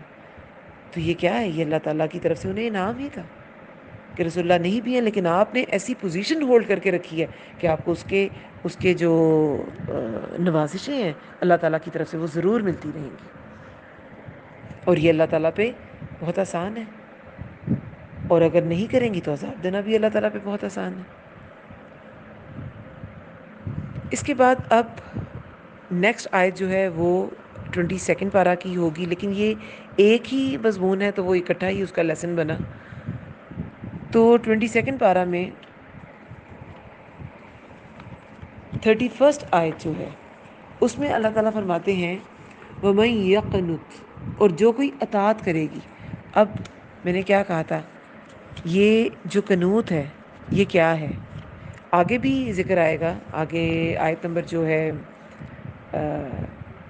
35 اس میں جب مومنین اور مومنات کا قانتین اور قانتات کا ذکر ہوتا ہے اس میں بھی وہاں بھی ان کا اجر بیان کیا گیا ہے. تو قنوت، ٹھیک ہے، قانتا اس کا روٹ ورڈ ہے، قاف نون تا. تو قنوت ہوتا ہے دوام اطاعت، ہمیشہ فرما بردار رہنا. تو یہ دوام اطاعت کی بات ہے، اطاعت کرتے ہی رہنا ہے، فار دا ٹائم بینگ نہیں، اس وقت کے لیے نہیں، ہمیشہ کے لیے. اور جو کوئی اطاعت کرے گی تم میں سے، من کننا تم میں سے، للہ اللہ کی، و رسول ہی اور اس کے رسول کی، و تعمل اور وہ عمل کرے گی، صالحا نیک، نؤتیہا عطی دینا، لے آنا، حمزہ تا یا اس کا روٹ ورڈ ہے، نؤتیہا ہم دیں گے اسے، نؤتیہا ہم دیں گے اسے، اجرہا اجرہا اجر اس کا، مرتین دو بار، وَأَعْتَدْنَا اور تیار کر رکھا ہے ہم نے، لہا اس کے لیے، رزقاً رزق، کریما باعزت، عمدہ. اب جو کوئی اطاعت میں دوام اختیار کرے گی، ویسے تو اس کا جو ٹرانسلیشن میں مطلب لکھا ہوتا ہے وہ اطاعت ہی ہے، لیکن یہ جو قنوت ہے وہ ایسی اطاعت ہے جس میں دوام بھی ہو، دوام اطاعت کہ اطاعت کرتے ہی رہنا ہے. جو کوئی ایسی اطاعت کرے گی تم میں سے اللہ کی اور اس کے رسول کی، اور عمل کرے گی نیک، نیک عمل کیسا؟ خالص اللہ کے لیے، کسی بدنامی کے ڈر سے نہیں، کسی انسان کے ڈر سے نہیں، کسی انسان کے سامنے اچھا بننے کے لیے نہیں، اللہ کی رضا کے لیے اور رسول اللہ کی اطاعت کے لیے. رسول اللہ کی اطاعت میں ہوتا ہے نیک عمل، اور یہ ازواج کے لیے بھی ایسے ہی حکم آیا کہ رسول اللہ کی اطاعت کرنی ہے. عام حالات میں، عام زندگی کے کسی بھی شعبہ زندگی میں بھی، اور خاص طور پہ یہ جو ازدواجی ان کا رشتہ تھا اس میں بھی، جو اللہ کی اور اس کے رسول کی اطاعت کرے گی اور نیک عمل کرے گی خالص اللہ کے لیے، رسول اللہ کی اطاعت میں سنت کے مطابق، ہم دیں گے اسے اجر 2 بار. اب 2 بار دوبارہ وہی بات آئی، وہاں پہ دگنے عذاب کی بات تھی، یہاں پہ دگنے اجر کی بات ہے، تو 2 بار اجر دیا جائے گا. اب یہ 2 بار کیوں ہے؟ ایک تو عبادت کا اجر ہے، ٹھیک ہے، جو بھی وہ عبادت کریں گی اس کا اجر 2 دگنا ہوگا. اور پھر یہ معنی دے فعین کے کانٹیکس میں ہی ہے. اور پھر اطاعت زوج کا اجر، ایک عبادت کا اجر کہ جو بھی رسول اللہ اور اللہ اور رسول کی طرف سے جو احکامات آتے ہیں، رسول اللہ بھی جو احکامات بتاتے ہیں وہ اللہ کی طرف سے ہی ہوتے تھے، تو جو احکامات آتے ہیں اسی کے مطابق زندگی گزارنا، عبادت کرنا، وہ اجر. اور ایک جو خاص طور پہ زوجیت میں رہتے ہوئے ایک زوج کا، ایک بیوی کا فرض ہے شوہر کی اطاعت کا، وہ والا اجر، اس اطاعت کا اجر، یہ 2 بار اجر ملے گا. اور ان کے لیے رزقاً کریمہ ہے. آپ کو پتہ ہے کرم کیا ہوتا ہے؟ کرم انگور کی بیل کو کہتے ہیں. تو کرم کا معنی عمدگی کا بھی ہے اور کثرت کا بھی ہے، کیونکہ انگور کی بیل میں پھل جو ہے نا بہت کثرت سے اگتا ہے۔ کوئی بھی آپ درخت دیکھیں تو اس میں کیا ہوتا ہے، کہیں کہیں پہ دو دو تین تین پھل بھی اکٹھے آپ کو لگے نظر آ جائیں گے۔ آڑو کا آپ کبھی درخت دیکھیں یا آپ خوبانیوں کا دیکھیں، سیب کا دیکھیں تو اکٹھے بھی، لیکن انگور جو ہے نا وہ بہت بڑے بڑے گچھے ہوتے ہیں، ایک ایک گچھے میں کتنے کتنے انگور ہوتے ہیں۔ تو کرم کا معنی جو ہے عمدگی کا بھی ہے، اور انگور بہت عمدہ پھل ہے، اس کا ذکر قرآن میں آیا ہے، اس کے بہت سے فائدے ہیں۔ اور یہ جو اب میں ایک ریسرچ ایک دن دیکھ رہی تھی، تو یہ جو کالا انگور ہے وہ ہارٹ پیشنٹس کے لیے بہت اچھا ہے، اینٹی آکسیڈنٹس اس میں بہت زیادہ ہوتے ہیں، تو وہ ہارٹ پیشنٹس کے لیے بہت اچھا ہے کالا انگور۔ سبز انگور کا ٹیسٹ بہت اچھا ہوتا ہے، لیکن جو ہارٹ پیشنٹس کو فائدہ ہے نا وہ کالے انگور کا بہت زیادہ ہے، تو اس کے فائدے بہت زیادہ ہیں۔ اینٹی آکسیڈنٹس زیادہ ہونے کا مطلب کیا ہے، فیٹ آکسیڈائز ہو کے آپ کی نالیوں میں جمتا ہے، اگر وہ آکسیڈائز نہیں ہوگا تو فیٹ جمے گا نہیں، اور اینٹی آکسیڈنٹس کیا ہوتے ہیں، فیٹ کو آکسیڈائز نہیں ہونے دیتے، اس لیے پھل کھانے چاہیے، ٹھیک ہے۔ اچھا، کرم، کرم جو ہے وہ اس کا معنی پھر عمدگی کا اور کثرت کا بھی ہوگا، اور خوبصورتی کا بھی ہوگا، اس میں خوبصورتی بھی ہے۔ یہ کریمت الشات کیا ہوتے ہیں، وہ بکری جو بہت دودھ دے، تو کثرت، کثرت کا معنی بھی آ گیا اس میں، اور خوبصورتی کا بھی معنی آ گیا اس میں۔ انگور کے پھل خوبصورت بھی بہت لگتے ہیں، کوئی بھی تازہ پھل ہو وہ بہت خوبصورت لگتا ہے۔ تو رزقن کی صرف بات نہیں کی گئی، عمدہ، کریمن، باعزت، عزت والا، ایسا رزق تیار کر رکھا ہے ازواج مطہرات کے لیے۔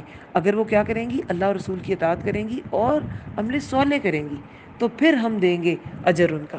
اجر کہا گیا ہے، ثواب نہیں کہا گیا، کیوں؟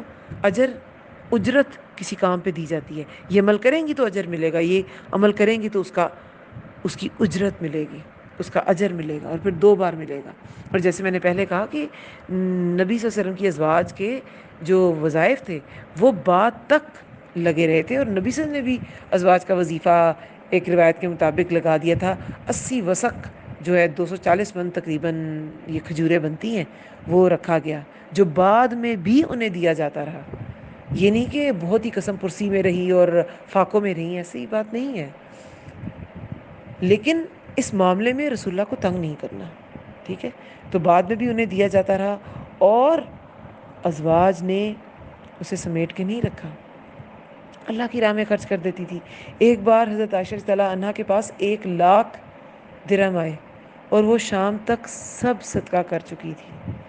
یہ رسول اللہ کی زندگی کے بعد کی بات ہے، تو انہوں نے یہ جو کمٹمنٹ کی تھی اسے ساری زندگی نبھایا، رسول اللہ کی جانے کے بعد بھی نبھایا۔ تو یہاں پہ، اور جیسے میں نے کہا کہ بعد میں بھی جو صحابہ تھے وہ بہت زیادہ ازواج مطہرات کی ان کی تعظیم کرتے تھے، اور ان کی ضروریات کا بہت زیادہ خیال رکھتے تھے۔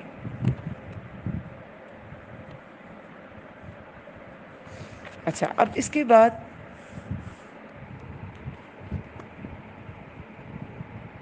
آیت نمبر 32 میں ہے، یا نساء النبی، اے نبی کی بیویوں، لستن، نہیں ہو تم۔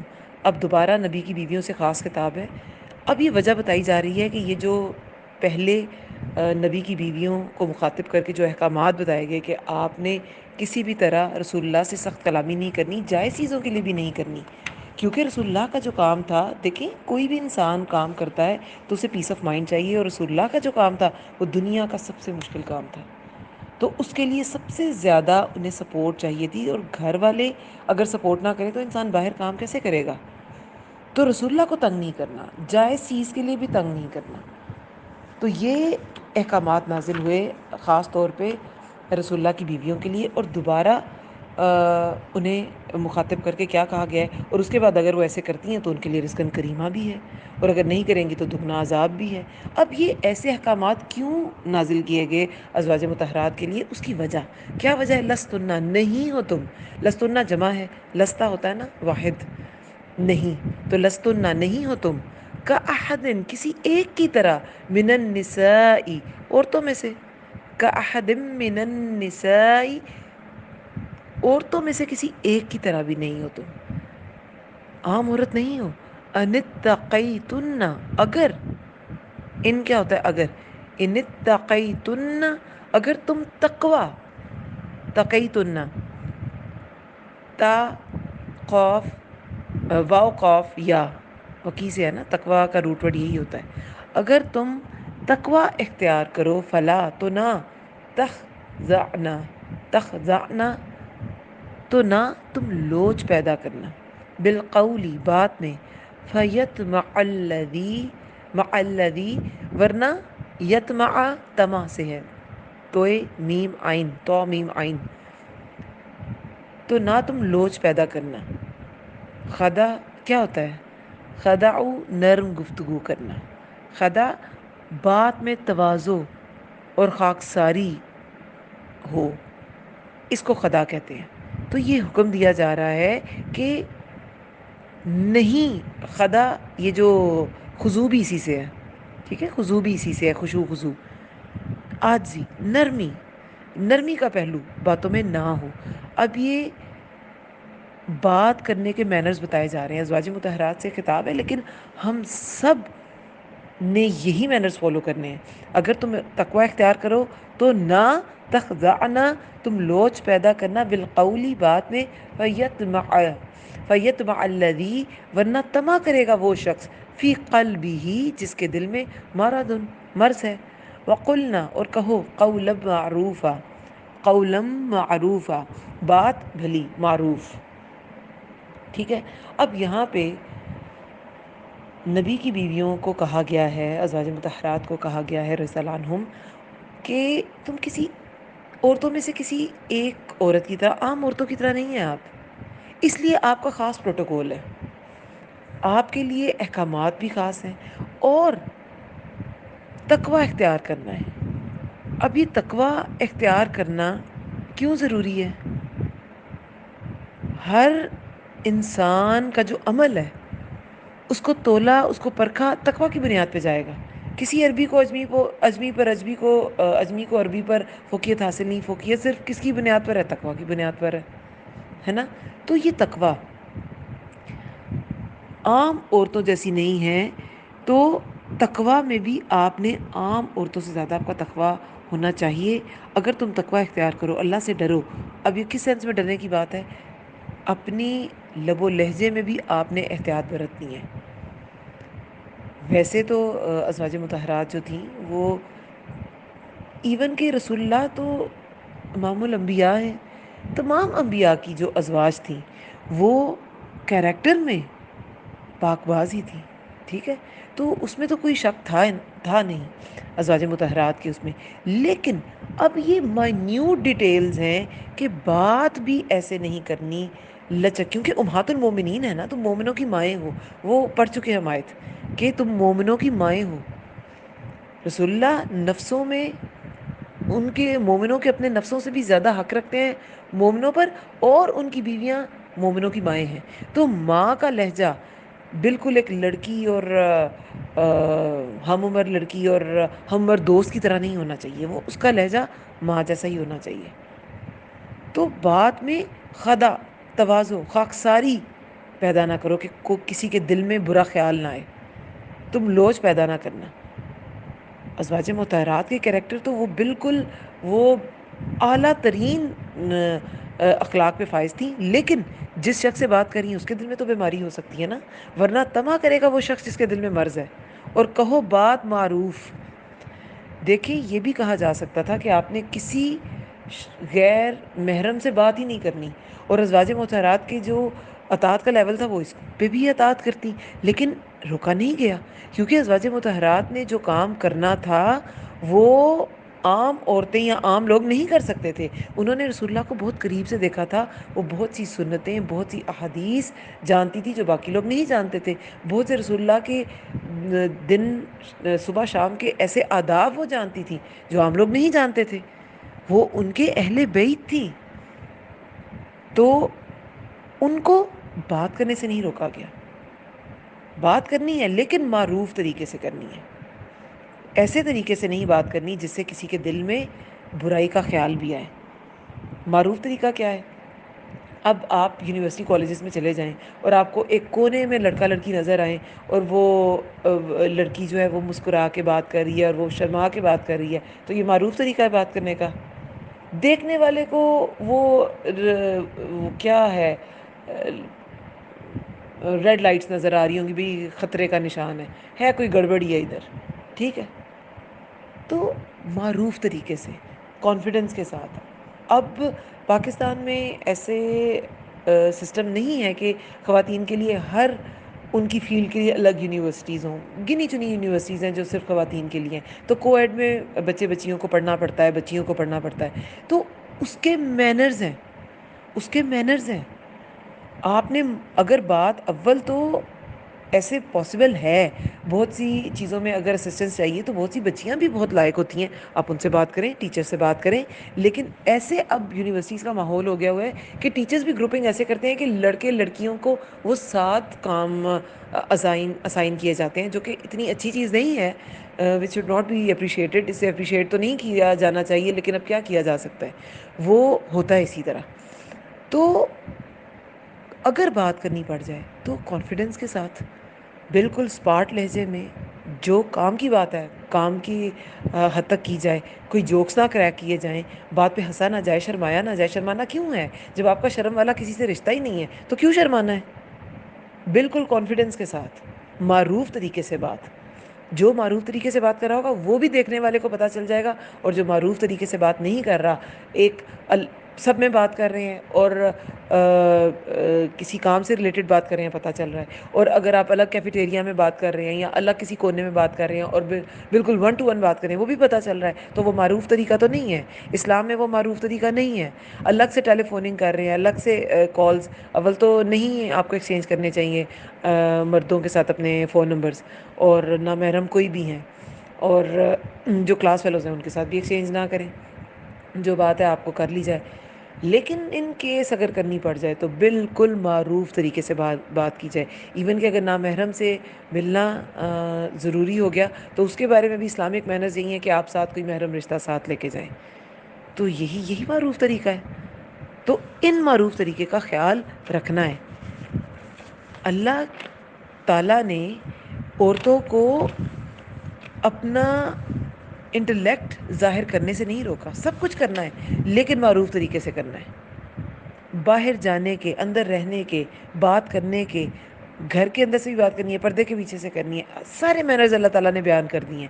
عورت کو کسی بھی جگہ پیچھے نہیں رکھا گیا. صرف اس کو ایٹیکیٹس بتائے ہیں، تم نے ان ایٹیکیٹس کو فالو کرنا ہے، تم نے ان مینرز کو فالو کرنا ہے. ورنہ روکا بھی جا سکتا تھا مرد سے بات نہ کریں، لیکن بات کریں. مرد سے بات نہ کرتی تو دین کیسے پھیلاتی؟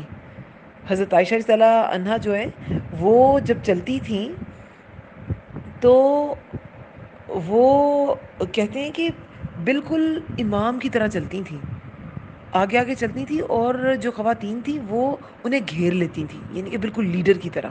ان میں لیڈنگ کوالٹیز تھیں بہت زیادہ، اور جس کا انہوں نے بھرپور استعمال کیا. اور بہت سی تیسرے نمبر پہ جو محدث ہیں وہ حضرت عائشہ رضی اللہ عنہا ہیں. پہلے نمبر پہ حضرت ابو ہریرہ رضی اللہ عنہ، ان کی 5000 پلس احادیث ان سے روایت ہیں.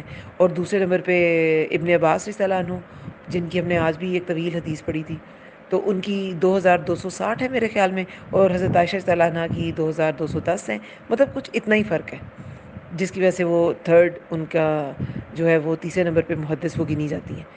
بہت کام ہے، یہ بہت کام کیا. معاویہ رضی اللہ عنہ کہتے ہیں کہ حضرت عائشہ رضی اللہ عنہ سے زیادہ بلیغ اور فصیح اللسان کو ہی نہیں دیکھا میں نے. ابن قیم فرماتے ہیں کہ امہات المؤمنین جو بھی کہتی تھیں صحابہ فوراً مان لیتے تھے اور دوسری چیز چھوڑ دیتے تھے. جو صحابہ تھے انہیں جب کوئی بھی پرابلم ہوتی تھی تو وہ کہتے تھے کہ ہم یہ ام المؤمنین سے پوچھتے ہیں، امہات المؤمنین میں سے کس سے پوچھتے ہیں. ایسے تھا. ام سلمہ بہت ذہین تھیں، زینب بنت جہش وہ بھی پڑھی لکھی تھیں. یہ ان سب نے کام کیا ہے. حضرت حفصہ کے پاس تو قرآن کا جو بک فارم ہے وہ ان کے پاس رہی تھی.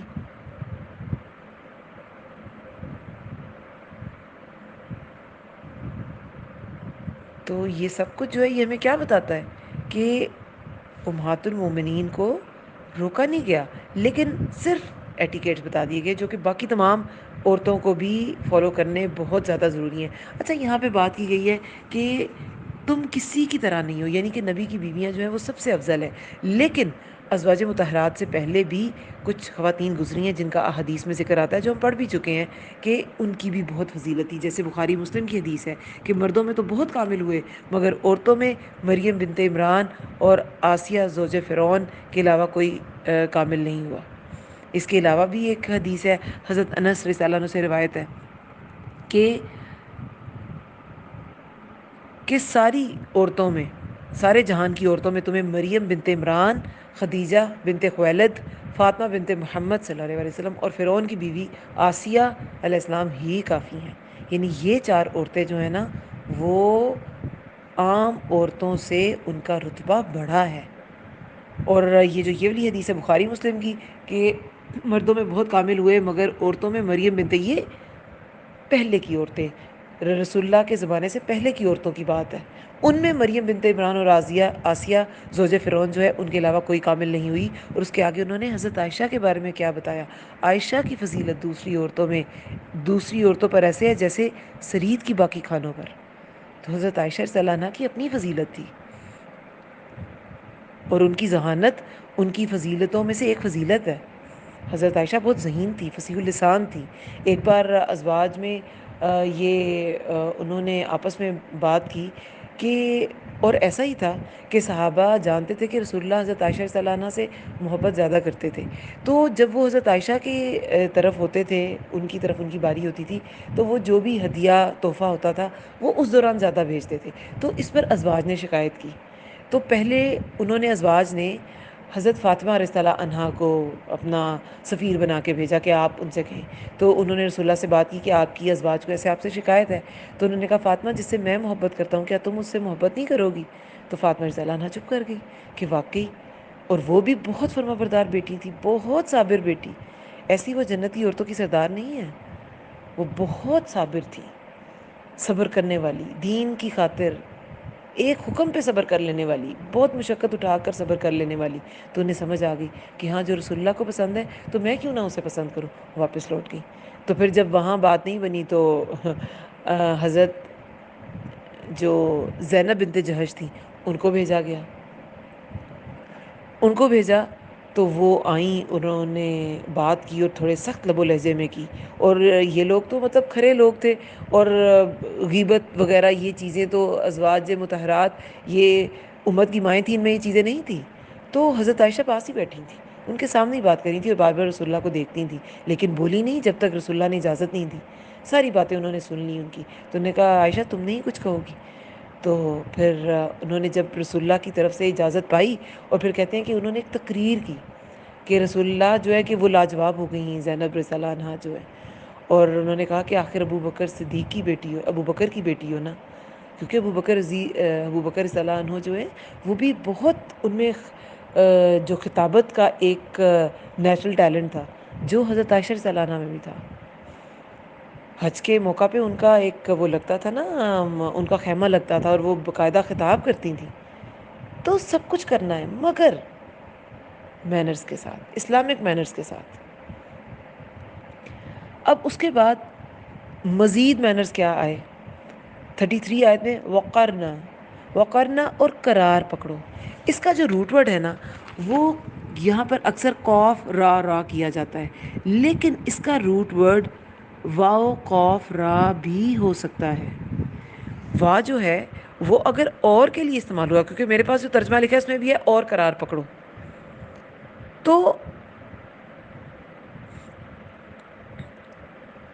اس کا جو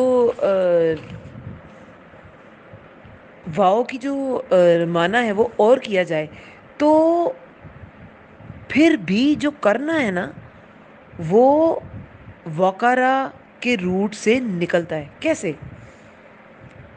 اگر قوف را ہے نا تو وہ فعل امر بنتا ہے، اس کا فعل امر اس کا بنتا ہے. تو اس کا جو ہوگا نا اگر قوف را اس کا روٹ لیٹر ہے تو اس کا فعل امر بنتا ہے اقررنا. ٹھیک ہے، اقررنا. جیسے فرا ہوتا ہے نا، کرا، فرا، فرو، فری، فرا، افررنا. اس طرح مدہ، مدو، مدی، امددنا، امددنا. اس طرح قرہ، قرہ، قرو، قری، اکررنا. ٹھیک ہے، وہ بنتا ہے اکررنا، اس کا فعل امر.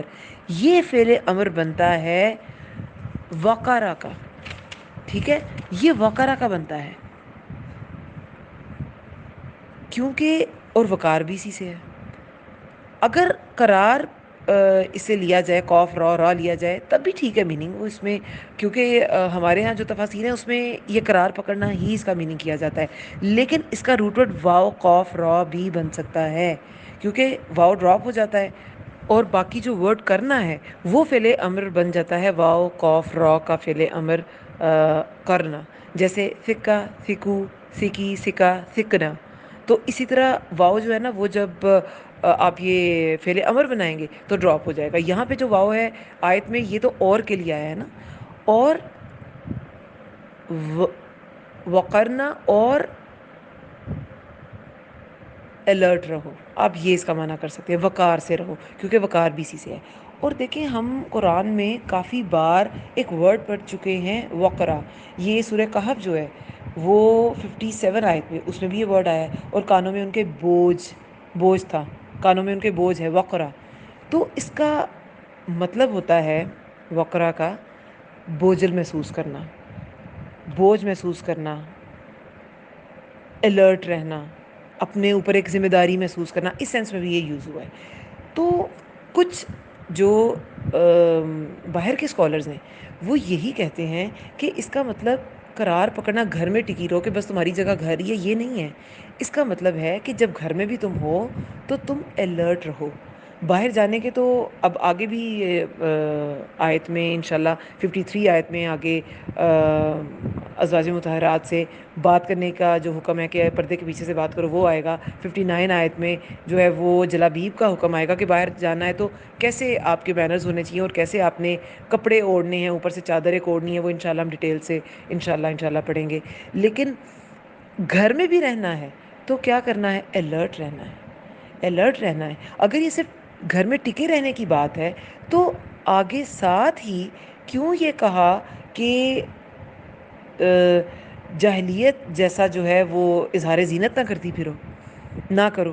باہر جانا ہے تبھی تو کہا ہے کہ اظہار زینت نہیں کرنا. گھر میں رہنا جو ہے وہ ایز سچ آپ کہہ لیں کہ یہ اس درجے کی بات نہیں ہے کہ یہ لا محالہ کرنا ہی کرنا ہے، باہر نہیں نکل سکتے.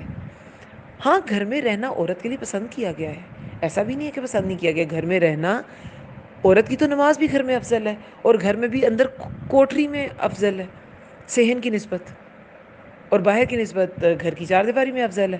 وہ تو ٹھیک ہے بات، لیکن اس سے یہ سبق لے لینا کہ بس گھر میں ہی عورت کی جگہ، ایسا نہیں ہے. کیا ازواج باہر جا کے کبھی انہوں نے کوئی تبلیغ نہیں کی؟ کیا کبھی انہوں نے کوئی کسی کو لیسن نہیں دیا؟ لوگ تو ان سے گھر میں پوچھنے آتے تھے. بہت سے تابعین تھے جو حضرت عائشہ رضی اللہ عنہا کے شاگرد تھے، انہیں وہ دین سکھاتی تھیں. لیکن بس مینرز کی بات ہے یہاں پہ.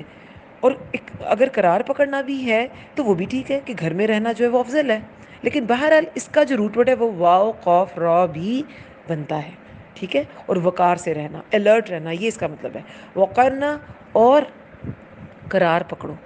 ٹرانسلیشنز میں آپ کو یہاں پہ یہی ملے گا، یا محتاط رہو. فی بیوتکن، اپنے گھروں میں.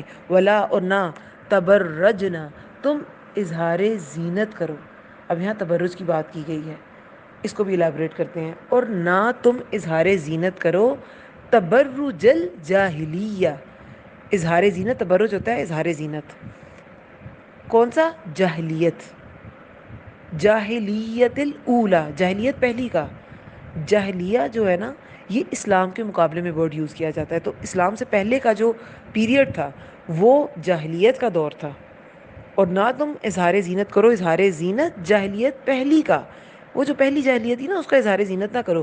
وَأَقِمْنَ الصَّلَاةَ، اور قائم کرو نماز. وَآتِينَ الزَّكَاةَ، اور ادا کرو زکوٰۃ.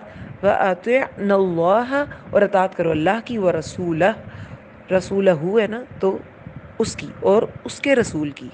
انما، بے شک. یرید اللہ، چاہتا ہے اللہ.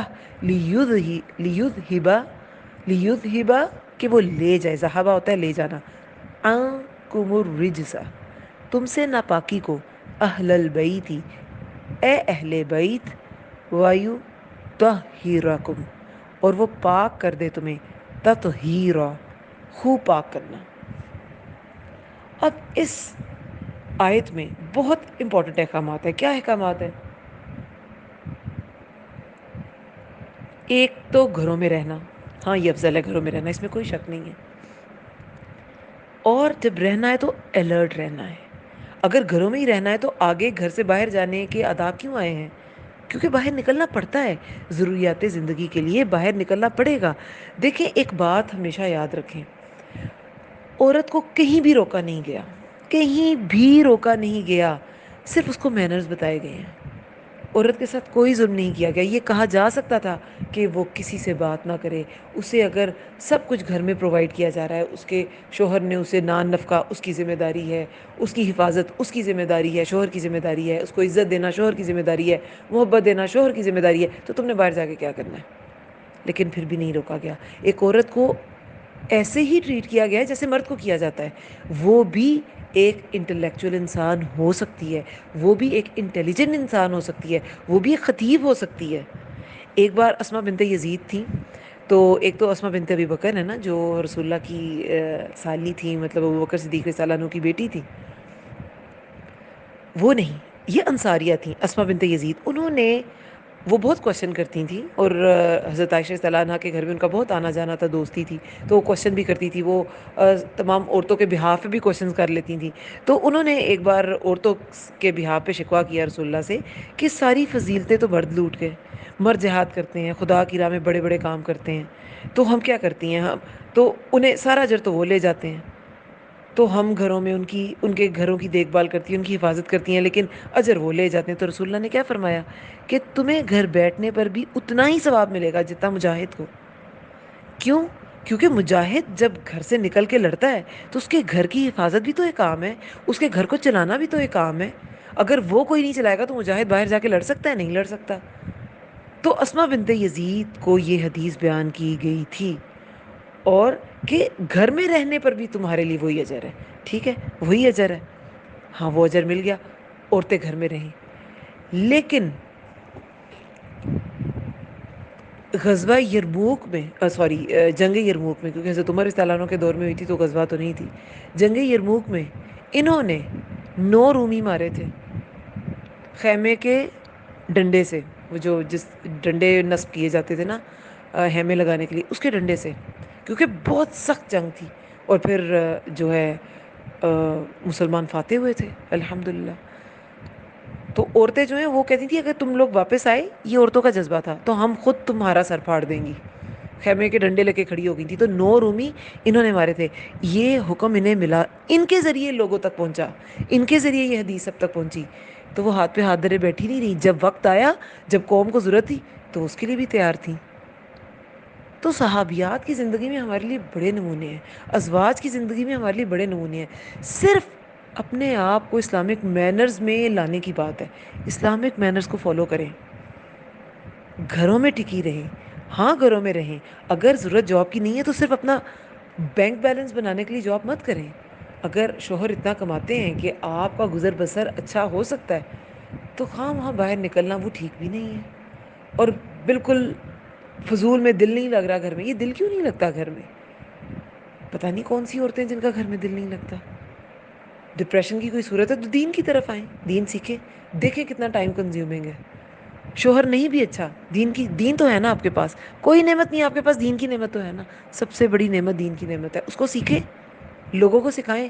اب تو اس کو سکھانے کے لیے گھر سے باہر جانا بھی نہیں پڑتا۔ ایک وقت تھا جب آپ کی آواز پہنچ نہیں سکتی تھی لوگوں تک، جب تک آپ باہر نہیں نکلیں گے، لیکن اب تو یہ سوشل میڈیا کا زمانہ ہے، سب کچھ کر سکتے ہیں آپ، گھروں میں رہ کے کر سکتے ہیں۔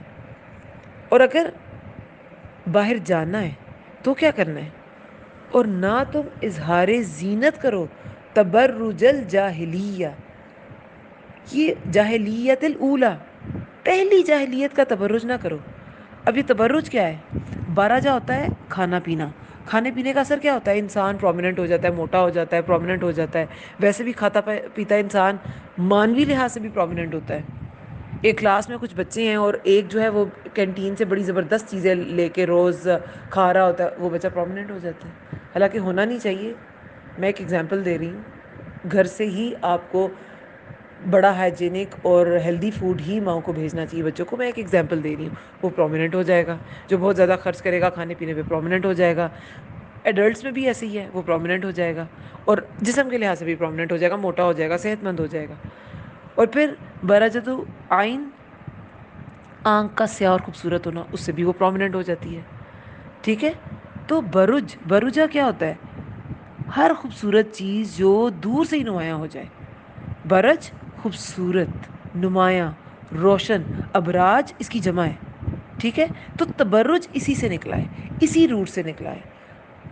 بارہ جا اور برج اور یہ سارے ایک ہی روٹ سے نکلے ہیں. ٹھیک ہے. با را جیم. اب تبرج کیا ہے؟ تبرج کا کیا مطلب ہے؟ اپنے محاسن کو نمایاں کرنا. محاسن کیا ہوتے ہیں؟ محسن. محسن کی جمع ہے نا محاسن. اسم ظرف ہے. اسم ظرف کیا ہوتا ہے؟ ظرف مکان، جگہ، ظرف زمان. محاسن جسم کے وہ جگہیں، وہ اعضاء جو خوبصورتی کے لیے نمایاں کیے جاتے ہیں. اب بروج جو ہے وہ ابری ہوئی چیز کو بھی کہتے ہیں نا، ابری ہوئی چیز کو بھی کہتے ہیں. تو بروج جو ہے وہ دور سے ہی نمایاں ہوتے ہیں. آپ مسجد کے جو بروج ہیں وہ آپ کو دور سے نہیں نظر آتے، پرومیننٹ ہوتے ہیں نا. تو بروج ابری ہوئی چیز کو بھی کہتے ہیں. تو اب آپ دیکھ لیں کہ خواتین کو کون سے محاسن اپنے چھپانے کی ضرورت ہے، اس کا نمایاں کرنا وہی تبرج ہے. جسم کے فیچرز، ایون کہ جسم کے فیچرز بھی اور چہرے کے فیچرز بھی، جب آپ اس کا تبرج کریں گی، اس کا اظہار زینت کریں گی، تو وہ جاہلیت اولا والا تبرج ہے. لیکن کہاں؟ مردوں میں. یہ مردوں میں ہونے کی بات ہے، لکھا نہیں ہوا مردوں میں، لیکن یہ انڈرسٹوڈ ہے مردوں میں. عورتوں میں یا اپنے محرم رشتوں میں آپ کر سکتے ہیں، بالکل کر سکتے ہیں، کوئی ایسی بات نہیں ہے. لیکن اگر آپ اپنے بال کھول کے یا لپسٹک بڑی ڈارک سی لگا کے آپ کے لپس نمایاں ہو گئی، یا آپ کی آنکھیں نمایاں ہو گئی، آپ نے آرٹیفیشیل لیشز لگا لی، آپ کی پلکیں نمایاں ہو گئی، آپ کی آئی بروز نمایاں ہو گئی، یہ تو خیر ویسے ہی گناہ ہے، خلق میں تبدیلی نہیں کرنی چاہیے. اور آئی بروز کا تو الگ سے حکم ہے، لعنت فرمائی ہے رسول اللہ نے نوچنے اور نچوانے والیوں پہ. تو لیکن بہرحال یہ سب کچھ پرومیننٹ کرتی ہیں نا اپنے چہرے کو، اور آپ مردوں میں چلی گئیں تو کیا ہے؟ گناہ ہے، بہت گناہ ہے. عورت عورا چھپانے کے قابل چیز ہے، جس کا دکھانا ہم نے لاسٹ لیسن میں پڑھا ہے، جس کا ظاہر ہونا ناپسندیدہ ہو. تو عورت کو تو عورت ہی اس لیے کہا جاتا ہے، وہ مستورات ہیں، وہ چھپانے کے قابل چیزیں ہیں، ستر پوشی والی چیز ہے، قیمتی چیز ہے. تو وہ تبرج الجاہلیت الاولی نہ کرے، پہلی جاہلیت کا اظہار زینت نہ کرے جو جاہلیت کے زمانے میں ہوتا تھا. مختلف مفسرین نے اس کے بارے میں مختلف آراء دی ہیں. مجاہد کہتے ہیں کہ جاہلیت میں عورتیں مردوں کے اندر پھرتی تھیں، تو یہ تبرج الجاہلیہ جو ہے یہ وہی تھا، یعنی مردوں کے اندر پھرنا. پھر قتادہ کہتے ہیں کہ یہ ناز و انداز سے چلنا ہے مردوں کے درمیان، یعنی کہ آپ کی چال ایسی ہو. مقاتل کہتے ہیں کہ عورتیں سروں پر دوپٹہ ڈالتی تھیں یہ دور جاہلیت میں، اسلام سے پہلے، لیکن اس کو یوں نہ لپیٹتی تھی کہ گردن کے زیورات ڈھانپے جائیں اور کانوں کے زیورات ڈھانپے جائیں، یہ ظاہر ہوتے رہتے تھے، یعنی کہ پیچھے ڈال دیا دوپٹہ، سروں پہ ڈالا لیکن پیچھے ڈال دیا. تو یہ بھی طریقہ بالکل. اب آج کل میں نے ایسی خواتین بھی دیکھی ہیں جنہوں نے عبائے لیے ہوتے ہیں اور سر کو بڑا اچھا سا لپیٹا ہوتا ہے، لیکن سینہ اور گردن بالکل مطلب آپ کی نظر آ رہی ہے. یہ کون سا حجاب ہے؟ یہ تبرج الجاہلیت الاولی ہے، یہ ظاہر نہیں ہونی چاہیے چیزیں. سورہ نور میں یہ بعد میں آئی تھی، سورہ نور، سورہ احزاب پہلے آئی، تو یہاں تبرج سے منع کیا گیا. سورہ نور میں آگے پھر کیا احکامات آئے؟ خمار، اپنے سینوں کو ڈھکیں. اور اس میں باہر جانے کے احکامات چونکہ ہیں، وہاں گھر میں رہنے کے احکامات ہیں، تو وہاں خمار کا ذکر ہے. یہاں پہ ہم جلابیب کا ذکر پڑھیں گے کہ اوپر والی جو چادریں ہیں، کیونکہ باہر جانے کا آداب ہے نا، تو اوپر سے چادر لینا، یعنی یہ جو اندر کا دوپٹہ ہوتا ہے نا، یہ اس کے علاوہ ایک بڑی چادر کا ذکر ہے جو جلابیب ہے. انشاءاللہ وہ بھی ہم پڑھیں گے، 59 آیت میں ذکر آئے گا. اس کے علاوہ ابن کثیر کہتے ہیں کہ عورت مردوں میں ایسے نکلتی تھی کہ اس کا سینہ کھلا ہوتا تھا، اس کے اوپر کچھ نہیں ہوتا تھا، یعنی الگ سے دوپٹہ نہیں ہوتا تھا. بعض اوقات گردن اور بالوں کی مینڈیاں وہ ننگی ہوتی تھیں اور کانوں کے بندے بھی ظاہر ہوتے تھے. اب یہ مختلف تفاسیر ہیں، یہ سب کچھ جو ہے یہ تبرج الجاہلیت الاولیٰ ہے، پہلی جاہلیت کا جو اظہار زینت ہے نا، یہ سب اس میں آتا ہے. تو یہ سب کچھ نہیں کرنا، یہ جاہلیت کا اظہار نہیں کرنا. سجنے سنورنے سے منع نہیں کیا گیا، لیکن یہ جو سجنا سنورنا ہے وہ آپ کے محرم رشتوں میں ہو یا عورتوں میں ہو، یہ نہ محرموں میں نہیں ہو سکتا، نہ محرموں میں ان کے سامنے نہیں ہو سکتا. حضرت عائشہ رضی اللہ عنہا سے بھی روایت ہے کہ آئندہ کوئی لڑکی چادر کے بغیر نماز نہ پڑھے. ٹھیک ہے، تو ازواج مطہرات. اور یہ جو آج کل ایک بات ہے، آج کل کیا ہمارے زمانے جب ہم ٹین ایجر تھے تب بھی یہی بات تھی، پردہ تو نظر کا ہوتا ہے.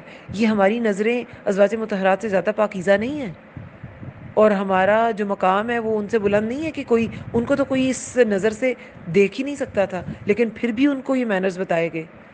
تو ہم عورتیں جس دور فتن میں رہ رہی ہیں، ہمارا مقام کیا، اور ہمارے کیریکٹرز اور ہماری شرم و حیا اور ہماری آنکھوں کا پردہ کیا، یہ میچ کر سکتا ہے ان کے ساتھ؟ نعوذ باللہ، یہ نہیں کر سکتا. تو یہ سب کچھ، یہ احتیاط اگر ازواج کے لیے ہے تو ہمارے لیے کس قدر زیادہ ہے. کسی چیز سے عورت کو روکا نہیں گیا. حدیث سے، بخاری میں حدیث آتی ہے، حدیث نبی صلی اللہ علیہ وسلم ہے کہ اللہ نے تمہیں اجازت دی ہے کہ ضرورت کے تحت گھر سے باہر نکلو، ضرورت کے تحت نکلنا ہے، لیکن نکلنا مینرز کے ساتھ ہے.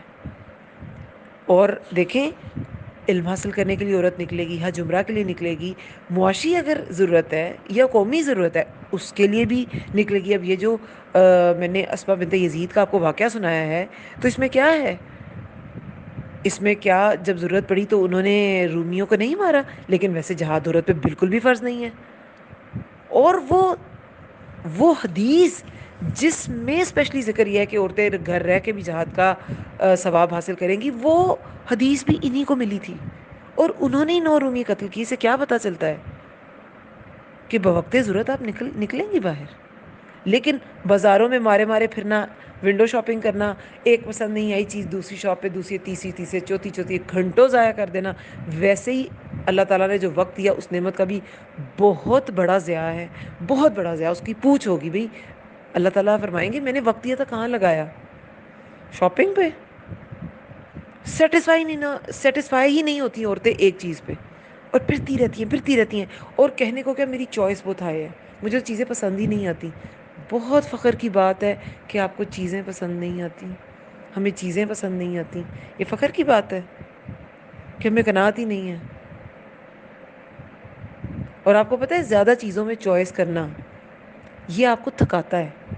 سائنٹیفکلی بھی یہ پروون ہے کہ تھوڑی چیزوں میں جب آپ چوائس کرتے ہیں تو وہ آپ جلدی چوائس کر لیتے ہیں، آپ کا وقت بھی بچتا ہے، آپ کنفیوز بھی نہیں ہوتے، آپ ڈیسیژن فٹیگ سے بھی بچتے ہیں. تو یہ سارے مینرز اپنا کے عورتیں جو ہے وہ زیادہ بہتر زندگی گزار سکتی ہیں. عورتوں کو اللہ تعالیٰ نے ایک انٹلیکچوئل انڈیویجول بنایا ہے جیسے مرد کو بنایا ہے.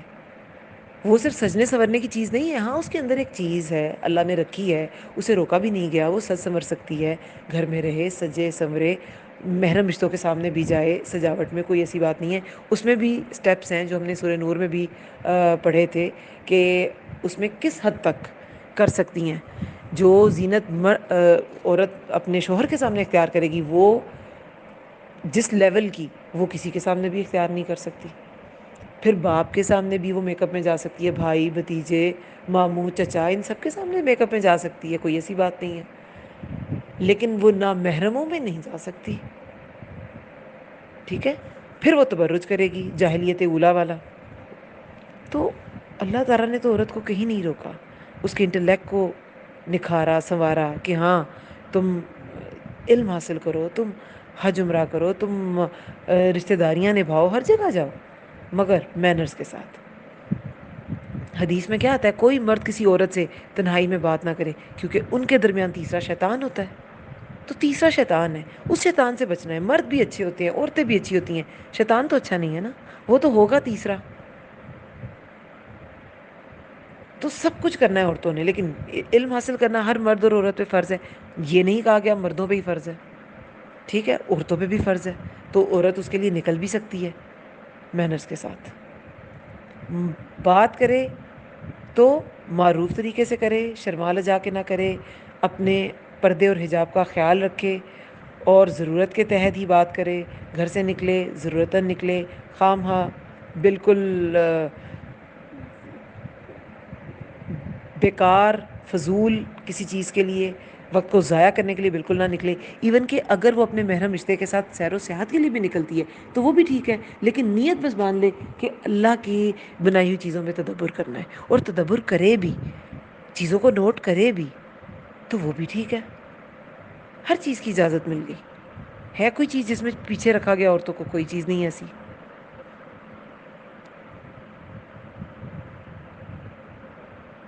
اس کے علاوہ ایک حدیث کا مفہوم ہے کہ بے شک عورت چھپنے کے لائق ہے.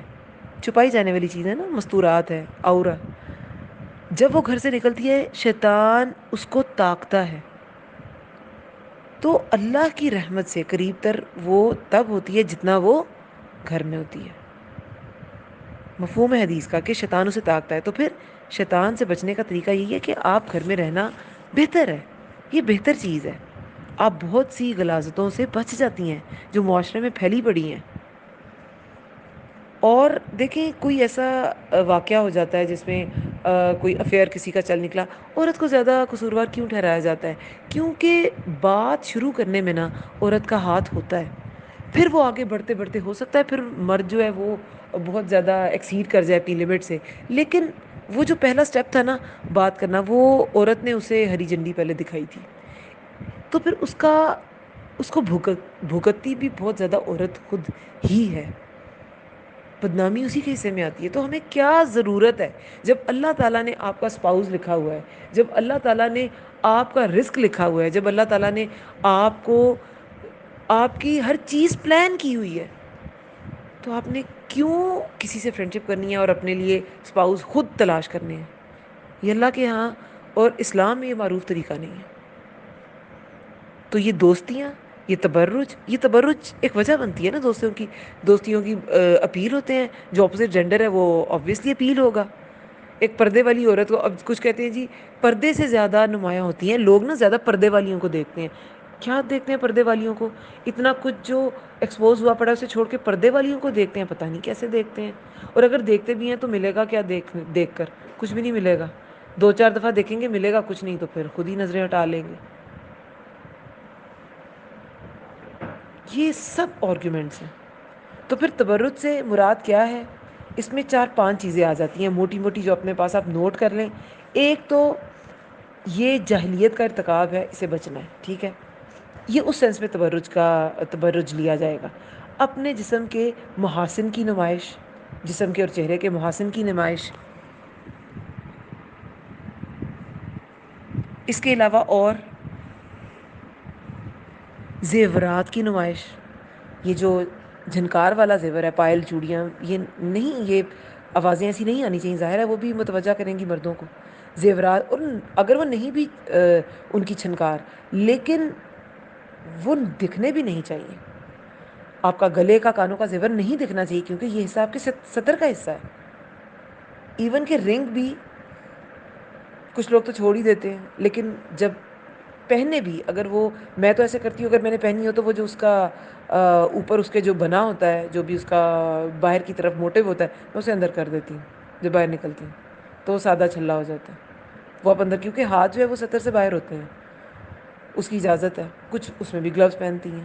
لیکن ہم نے اپنے استادوں سے ہی سنا کہ جو اللہ اجازت دیتے ہیں نا، اس رخصت کو بھی قبول کر لیں، کہ وہ کسی ایسے انسان کے لیے مشکل کا باعث نہ ہو جو دین کی طرف آنا چاہتا ہے لیکن دیکھ کے ڈر جائے. اچھا یہ تک چھپانا پڑے گا. بہرحال جو چھپاتی ہیں وہ بھی ان کا اپنا ایک سٹانس ہے، میں اس کو چیلنج نہیں کرتی. لیکن بہرحال تو آپ اس کو اندر کر لیں. خواتین میں جائیں تو آپ نے اگر زینت اختیار کی ہے تو ٹھیک ہے، باہر پھر کر لیں. ٹھیک ہے. اور علامہ زہرا میں بھی تو آتی ہیں نا چیزیں. اچھا، جسم کے محاسن کی نمائش، زیورات کی نمائش، گھر کے کپڑوں کی نمائش. اگر اس میں کڑھائی ہے، وہ بہت وائبرنٹ پرنٹس ہیں اور بہت خوبصورت ہیں، تو اس کے اوپر ایک چادر یا عبایا ہونا چاہیے. ٹھیک ہے. گھر کے کپڑوں کی نمائش. پھر چال میں بانک پن اور جو ناز و اندام ہے، وہ بھی کس میں آئے گا؟ تبرج میں آئے گا کہ آپ چل ایسے اٹھلا کے رہے ہیں کہ آپ نمایاں ہو جائیں. آپ کی اسٹریٹ چال ہر ایک کی ہو سکتی ہے. کیٹ واک نہ کریں آپ لوگوں میں، مردوں میں، ٹھیک ہے؟ تو چال میں بانگ پن وہ بھی آئے گا تبرج میں. اس کے علاوہ خوشبو وغیرہ کا استعمال، ٹھیک ہے؟ چال میں پاؤں مار مار کے چلنا، یا کوئی بھی ایسے آپ کے جسم کے جو آپ نے چھپائی چیز ہے وہ ظاہر ہونا شروع ہو جائے، کوئی باڈی پارٹ یا کوئی زینت کی چیز بھی، کوئی زیور بھی، تو پھر اس کا کیا فائدہ ہوا؟ تو ان سب سے پرہیز، ان سب سے پرہیز، ٹھیک ہے؟ عورت کا سجنا سنورنا اللہ تعالیٰ نے اس کے اندر رکھا ہے نا، تو اللہ تعالیٰ نے اس کو چینلائز بھی کیا کہ کیسے یہ اپنے اس شوق کو پورا کر سکتی ہے. نہ محرموں میں غیر محرم میں غیر مردوں میں نہیں کرے گی. باقی جو محرم رشتے ہیں اس میں کر سکتی ہے، اور جو خواتین ہیں اس میں کر سکتی ہے. بہت سی گیدرنگ صرف خواتین کی ہوتی ہیں. آپ سجیں، سج سنور کے جائیں، کوئی بات نہیں، ٹھیک ہے؟ تو یہاں پر یہ جو تبرج ہے اسے منع کیا گیا ہے، اور عورت کے انٹلیکٹ کو دیکھیں محفوظ کیا گیا ہے. ان چیزوں میں جب ٹائم ویسٹ کرتی ہیں خواتین، تو وہ انٹلیکچوئل چیزوں میں وہ وقت لگانے کی بجائے سجے سنورنے میں چلا جاتا ہے سارا وقت. حضرت ابو ہریرہ جو ہے وہ ایک حدیث کے بارے میں جب انہوں نے کہا کہ میں نے یہ سنا ہے، تو حضرت عائشہ نے کہا کہ میں نے کیوں نہیں یہ سنی؟ تو انہوں نے کہا کہ میں نے یہ سنا کیونکہ آپ کنگھی پٹی میں لگی تھی. یعنی کہ عورتوں کو ویسے ہی کام جو ہیں، انہوں نے اپنے آپ کو سنوار کے رکھنا ہے، ان کے بال بھی لمبے ہوتے ہیں، یہ سب کچھ یہ زیادہ ہے، ٹھیک ہے؟ تو مردوں کو زیادہ چانس مل جاتا ہے. لیکن عورتیں اگر اپنی یہ چیز کنٹرول کریں گی تو انہیں اتنا زیادہ وقت ملے گا سیکھنے سکھانے کا. جو بہت زیادہ کام کرتی ہیں آپ کبھی بھی نہیں دیکھیں گے کہ وہ ہر وقت فیشن کی میں پڑی رہتی ہیں. جن کی روزی روٹی فیشن سے چلتی ہے وہی فیشن کو ہر وقت اپنائے رہتی ہیں، اور اپنا کوئی انچ نہیں بڑھنے دیتی ہیں، اور کوئی چہرے پہ کوئی آپ کی رنکل نہیں بڑھنے دیتی. جن کا مقصد علم سے ریلیٹڈ ہے وہ اپنے علم کو گروم کرتی ہیں. چہرہ، آپ کی فزیک، یہ ان کے لیے سیکنڈری ہوتا ہے. تو بھی ہماری چوائس ہے ہمارے لیے کیا پرائمری ہے کیا سیکنڈری ہے. اپنا خیال ضرور رکھیں، اپنی چہرے کا، اپنی ہیلتھ کا، اپنی باڈی کا. یہ نہ ہو آپ بیٹھ بیٹھ کے اوور ویٹ ہو جائیں پڑھتے پڑھتے، ایسا بالکل نہیں ہونا چاہیے. ہم جب پڑھنے پڑھانے کی اس فیلڈ میں آتے ہیں تو میں نے بہت سے لوگوں کو دیکھا ہماری اپنی کلیگز میں کہ وہ ویٹ گین کر لیتی ہیں. پڑھنے میں اتنا بزی ہوتے ہیں، بیٹھ کے اتنی دیر پڑھنا پڑتا ہے کہ وہ ویٹ گین کر لیتی ہیں. تو یہ بھی ٹھیک نہیں ہے. ہم نے اپنا، کیونکہ قوی مومن جو ہے وہ اللہ تعالیٰ کو زیادہ پسند ہے کمزور مومن سے، کیونکہ وہ زیادہ کام کر سکتا ہے. اپنی صحت کا، اپنی فزیک کا، اپنے چہرے کا، سب کا خیال رکھنا ہے. لیکن اس کو کریز نہیں بنانا، تبرج نہیں کرنا، اس کو کریز نہیں بنانا، اپنے انٹلیکٹ کے اوپر اس کو پریفر نہیں کرنا ان چیزوں کو. آپ ایک انٹلیکچوئل بینگ ہیں، ایک انڈیویجول بینگ ہے، آپ کی ایک انڈیویجویلٹی ہے، آپ کی ایک انٹیلیجنس ہے. اس کو ایکسپلور کریں. قرار پکڑو اپنے گھروں میں، اور نہ تم زینت اختیار کرو اظہار زینت جاہلیت پہلی کا، اور قائم کرو نماز. اب اس کے بعد اب کچھ لوگ کہتے ہیں جی یہ فرض نہیں ہے، چہرے کا پردہ کہاں فرض ہے، اور زینت کا اظہار نہ کرنا کہاں پہ فرض ہے. ابھی کچھ دن پہلے میں نے ایک کلپ دیکھا اور میں تو حیران رہ گئی کہ جو اللہ تعالیٰ نے خلق ہی آپ کی ایسی بنائی ہے، اس کو کیا آپ چھپائیں گے؟ ایک عورت کو بنائی خوبصورت ہے، اس کو کیا چھپائیں گے؟ وہ فرض نہیں ہے. جو اللہ تعالیٰ نے بنایا ہے، وہ خوبصورت بنایا ہے، اسی کو تو چھپانا ہے. کہ لپسٹکس لگا لیں، خود بھی ان خاتون نے لگائی ہوئی تھی، تو مطلب یہ فرض ہی نہیں ہے. اب ایسے اگر آپ اس طرح کے فتاویٰ نکال کے لے آئیں گی تو یہ بہت سے لوگوں کی گمراہی کا سبب بن جائے گا. عورت کو نیچرلی عورتیں بہت خوبصورت خوبصورت ہوتی ہیں. جو نہیں بھی اللہ تعالیٰ نے عورت کو بنایا ہی خوبصورت ہے.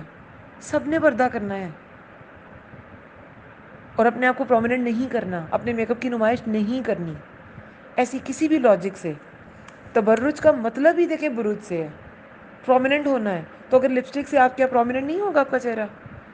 اور جی اللہ نے یہ خوبصورت بنایا تو اس میں اس کو کیا چھپا سکتے ہیں آپ؟ تخلیق کو کیا چھپا سکتے ہیں آپ؟ حد ہو گئی. بہرحال گھروں میں رہنا ہے، باہر جانا ہے تو تبرج نہیں کرنا، اظہار زینت جاہلیت پہلی کا نہ تم کرو. اور قائم کرو نماز. اب میں یہ بات کر رہی تھی کہ کچھ لوگ کہتے ہیں کہ فرض کہاں پہ لکھا ہے کہ فرض ہے. جب یہ فرائض کے ساتھ اس کا ذکر ہے اور فرائض سے پہلے اس کا ذکر ہے تو کیا یہ فرض نہیں ہے؟ کیا یہ امپورٹنٹ نہیں ہے؟ اور کیا اتنا ایک مسلمان عورت کے لیے ضروری نہیں ہے کہ اللہ تعالیٰ نے اس کو کتنا امپورٹنٹ کہا ہے اور امہات المومنین کو اس کا حکم آیا تھا؟ اور اگر امہات کو یہ ذکر آیا تھا تو ہم کیا ہیں؟ کیا ہم پہ یہ فرض نہیں ہے؟ ہماری نگاہیں جو ہیں وہ ان سے زیادہ پاکیزہ ہیں، اور ہم کیا ان مردوں سے زیادہ اچھے مردوں میں رہتے ہیں جو جن کے بارے میں جنت کی بشارتیں دی گئیں؟ صحابہ کرام جو تھے ان سے زیادہ پاکیزہ مرد ہو گئے ہیں آج کے زمانے کے. تو اگر تب پردہ تھا، ان سے پردہ تھا، بہترین عورتوں کا پردہ تھا بہترین مردوں سے، تو آج بھی عام عورتوں کا عام مردوں سے پردہ ہے. اور یہ فرائض کے ساتھ اس کا ذکر آیا ہے. وَأَقِمْ الصَّلَاةَ، اور قائم کرو نماز. وَآتِينَ الزَّكَاةَ، اور ادا کرو زکوٰۃ.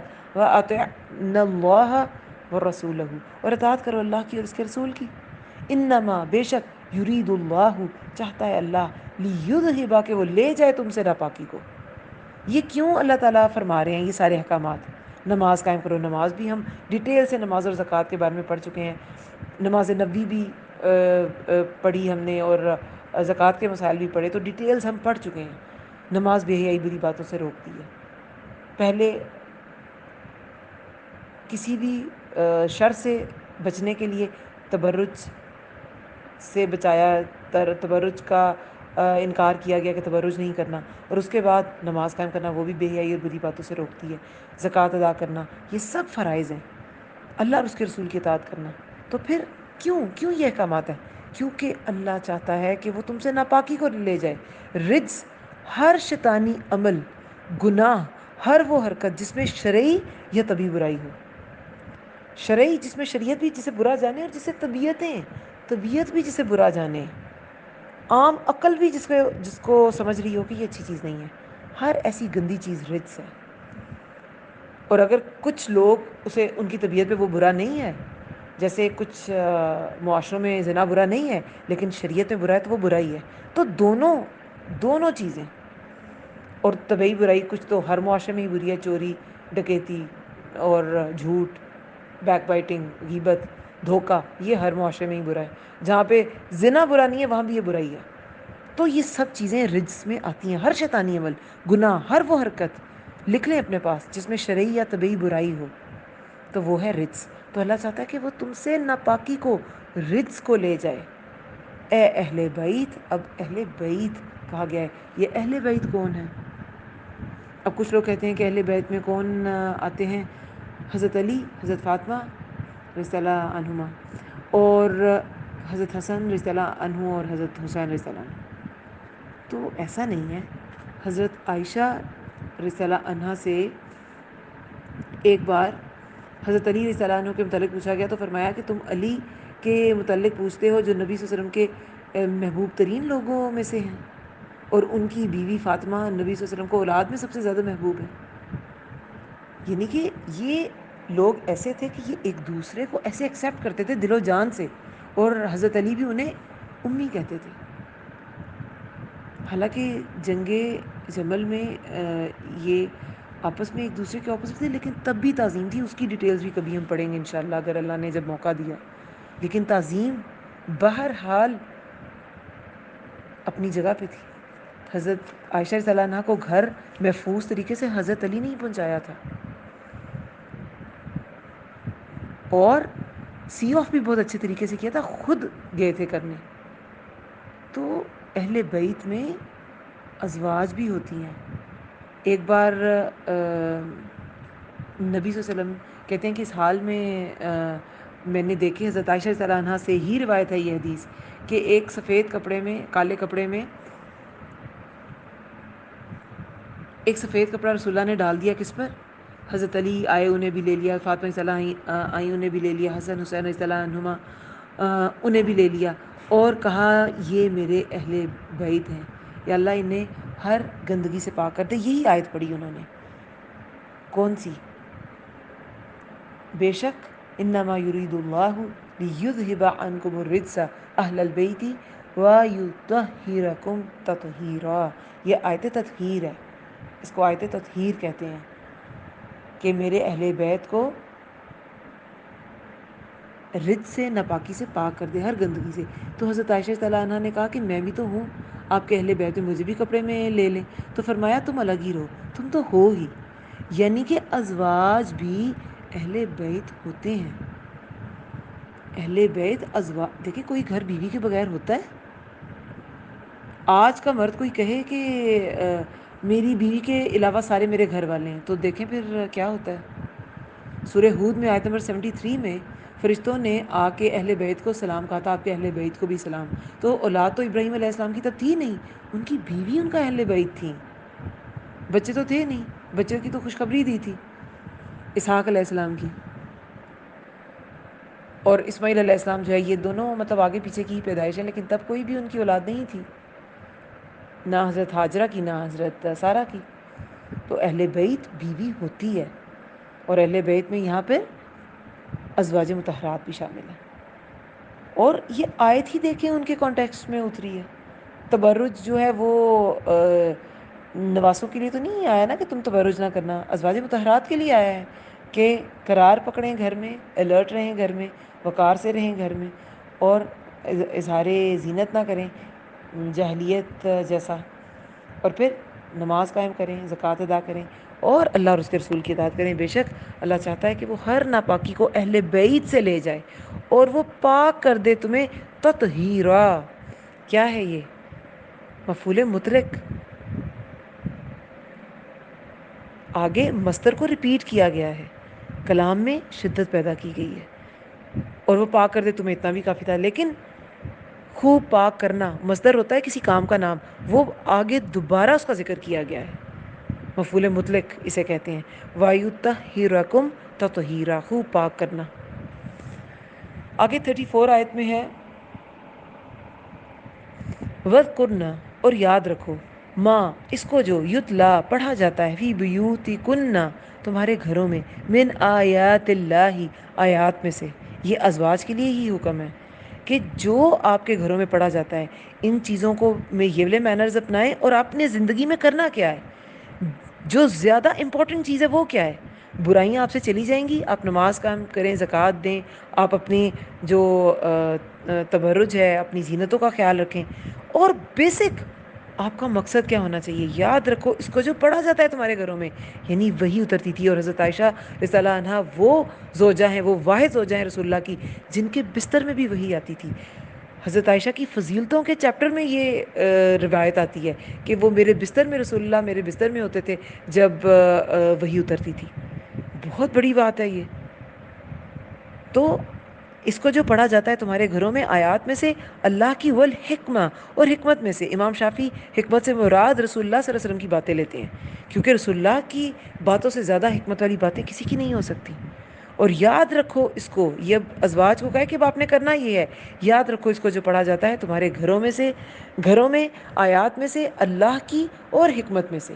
جو بھی آپ کے گھروں میں اللہ تعالیٰ کی وحی کی باتیں کی جاتی ہیں وہ سیکھیں، اس کو یاد رکھیں، اور یاد کیا صرف حفظ نہیں کرنا، اس کو پریکٹس بھی کرنا ہے، اس پہ عمل بھی کرنا ہے، اس پہ تدبر بھی کرنا ہے، اس کے بارے میں رسول اللہ سے کوشچن بھی کرنے ہیں۔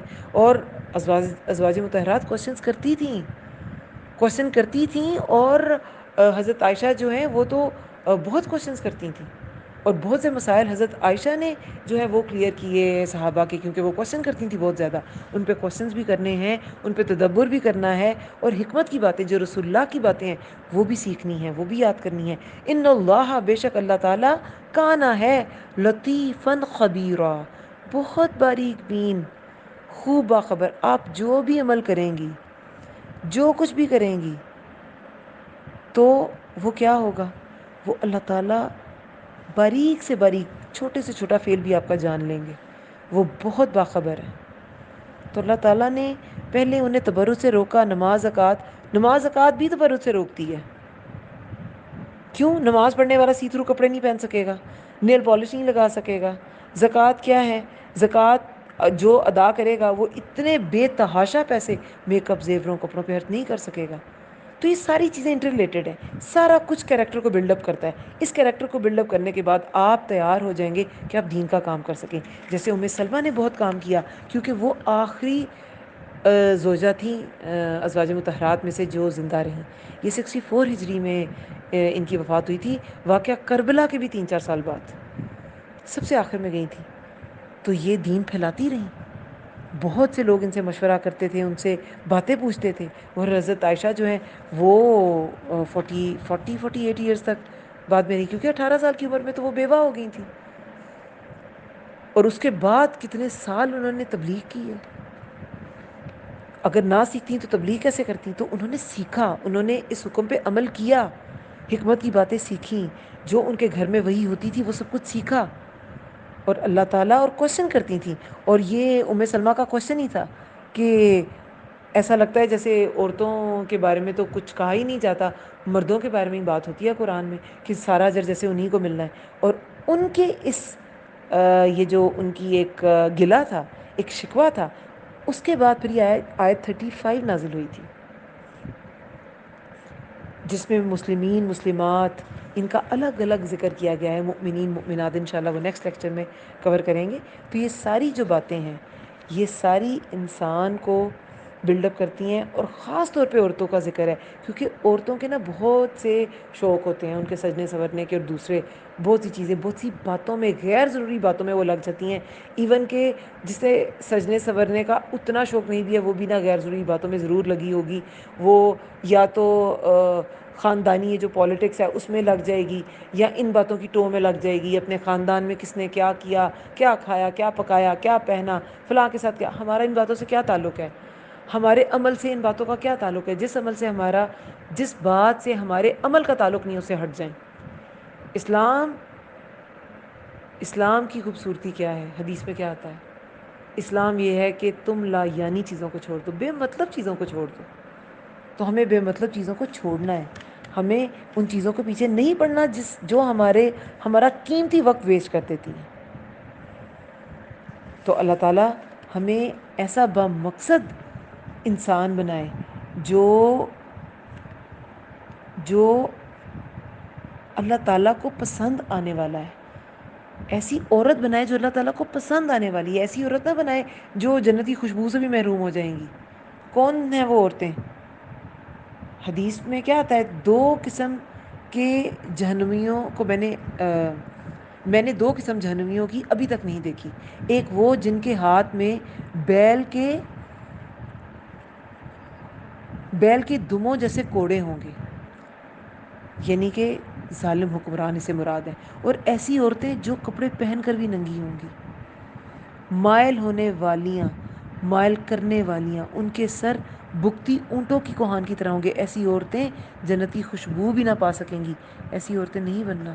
اور جنت کی خوشبو آپ کو پتہ ہے 40 سال کی مسافت سے آ رہی ہوگی. تو ایسی عورتیں ہمیں نہیں بننا. حدیث میں کیا آتا ہے؟ تمہاری بدترین عورتیں وہ ہیں جو اپنی زینت ظاہر کرنے والی اور اکڑ کے چڑھنے والی ہیں. یہی منافق عورتیں ہیں کہ زبان سے کہتی ہیں مسلم ہیں, اور نفاق اتنا کہ جو اتنا بیسک حکم ہے کہ زینت کا اظہار نہیں کرنا, اس کو چھوڑ دیتی ہیں. وہ حکم مان نہیں سکتی, زینت کا اظہار کرتی ہیں. انہیں منافق کہا ہے اللہ تعالیٰ کے نبی نے. تمہاری بدترین عورتیں وہ ہیں جو اپنی زینت کا اظہار کرنے والی اور اکڑ کر چلنے والی ہیں. یہی منافق عورتیں ہیں. تو اللہ کا ڈر پیدا کریں, اللہ کا ڈر پیدا کریں. یہ 32 آیت میں کیا کہا گیا ہے نبی کی بیویوں سے؟ اگر تم تقوی اختیار کرو تو نہ تم لوچ پیدا کرو بات میں. اپنے باتوں کے مینرز کو, اگر تقوی ہے نا تو اسلام کے مطابق اپنے مینرز کو رکھیں, باتوں کے مینرز کو, اپنے سجنے سورنے کے مینرز کو, اپنے اندر باہر جانے کے, گھر میں رہنے کے مینرز کو, گھر سے باہر جانے کے مینرز کو. کیونکہ سورہ حجرات میں کیا آتا ہے؟ بے شک تم میں سب سے زیادہ معزز وہ ہے جو سب سے زیادہ تقوی والا ہے. تو سب سے زیادہ معزز نہیں بننا. عزت کون نہیں چاہتا کہ وہ معزز ہو؟ تو معزز بننا ہے, ہمیں معزز بننا ہے. قرآن سیکھنا ہے, سکھانا ہے, یہ مقصد ہونا چاہیے, یہ زندگی کا مقصد ہونا چاہیے. جو 34 آیت میں بتایا گیا, حکمت کی باتیں سیکھیں, آیات جو نازل ہوئیں ان کو سیکھیں. جو ازواج مطہرات کو مقاصد دیے گئے وہی ایک عام مومنہ عورت کے بھی مقصد ہونے چاہیے. ابو ہریرہ رضی اللہ عنہ کہتے ہیں کہ بے شک قرآن پڑھنے سے گھر کشادہ ہو جاتے ہیں, فرشتے حاضر ہوتے ہیں, ایسے گھروں کو شیاطین چھوڑ دیتے ہیں اور ایسے گھر میں خیر و برکت بڑھ جاتی ہے، اور جس گھر والے قرآن چھوڑ دیتے ہیں وہ گھر تنگ ہو جاتے ہیں، فرشتے وہ گھر چھوڑ دیتے ہیں، شیاطین ایسے گھروں میں حاضر ہو جاتے ہیں اور ایسے گھروں سے برکت، خیر و برکت اٹھ جاتی ہے۔ تو کون چاہتا ہے کہ ان کے گھروں سے خیر و برکت اٹھ جائے؟ کوئی چاہتا ہے؟ تو قرآن والے گھر بنائیں اپنے گھروں کو، جس میں خیر و برکت بڑھ جاتی ہے۔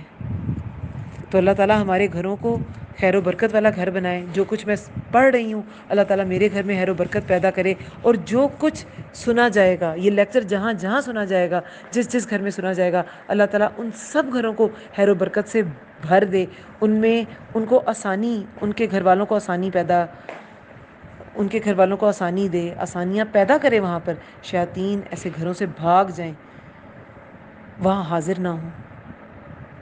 آمین یا رب العالمین۔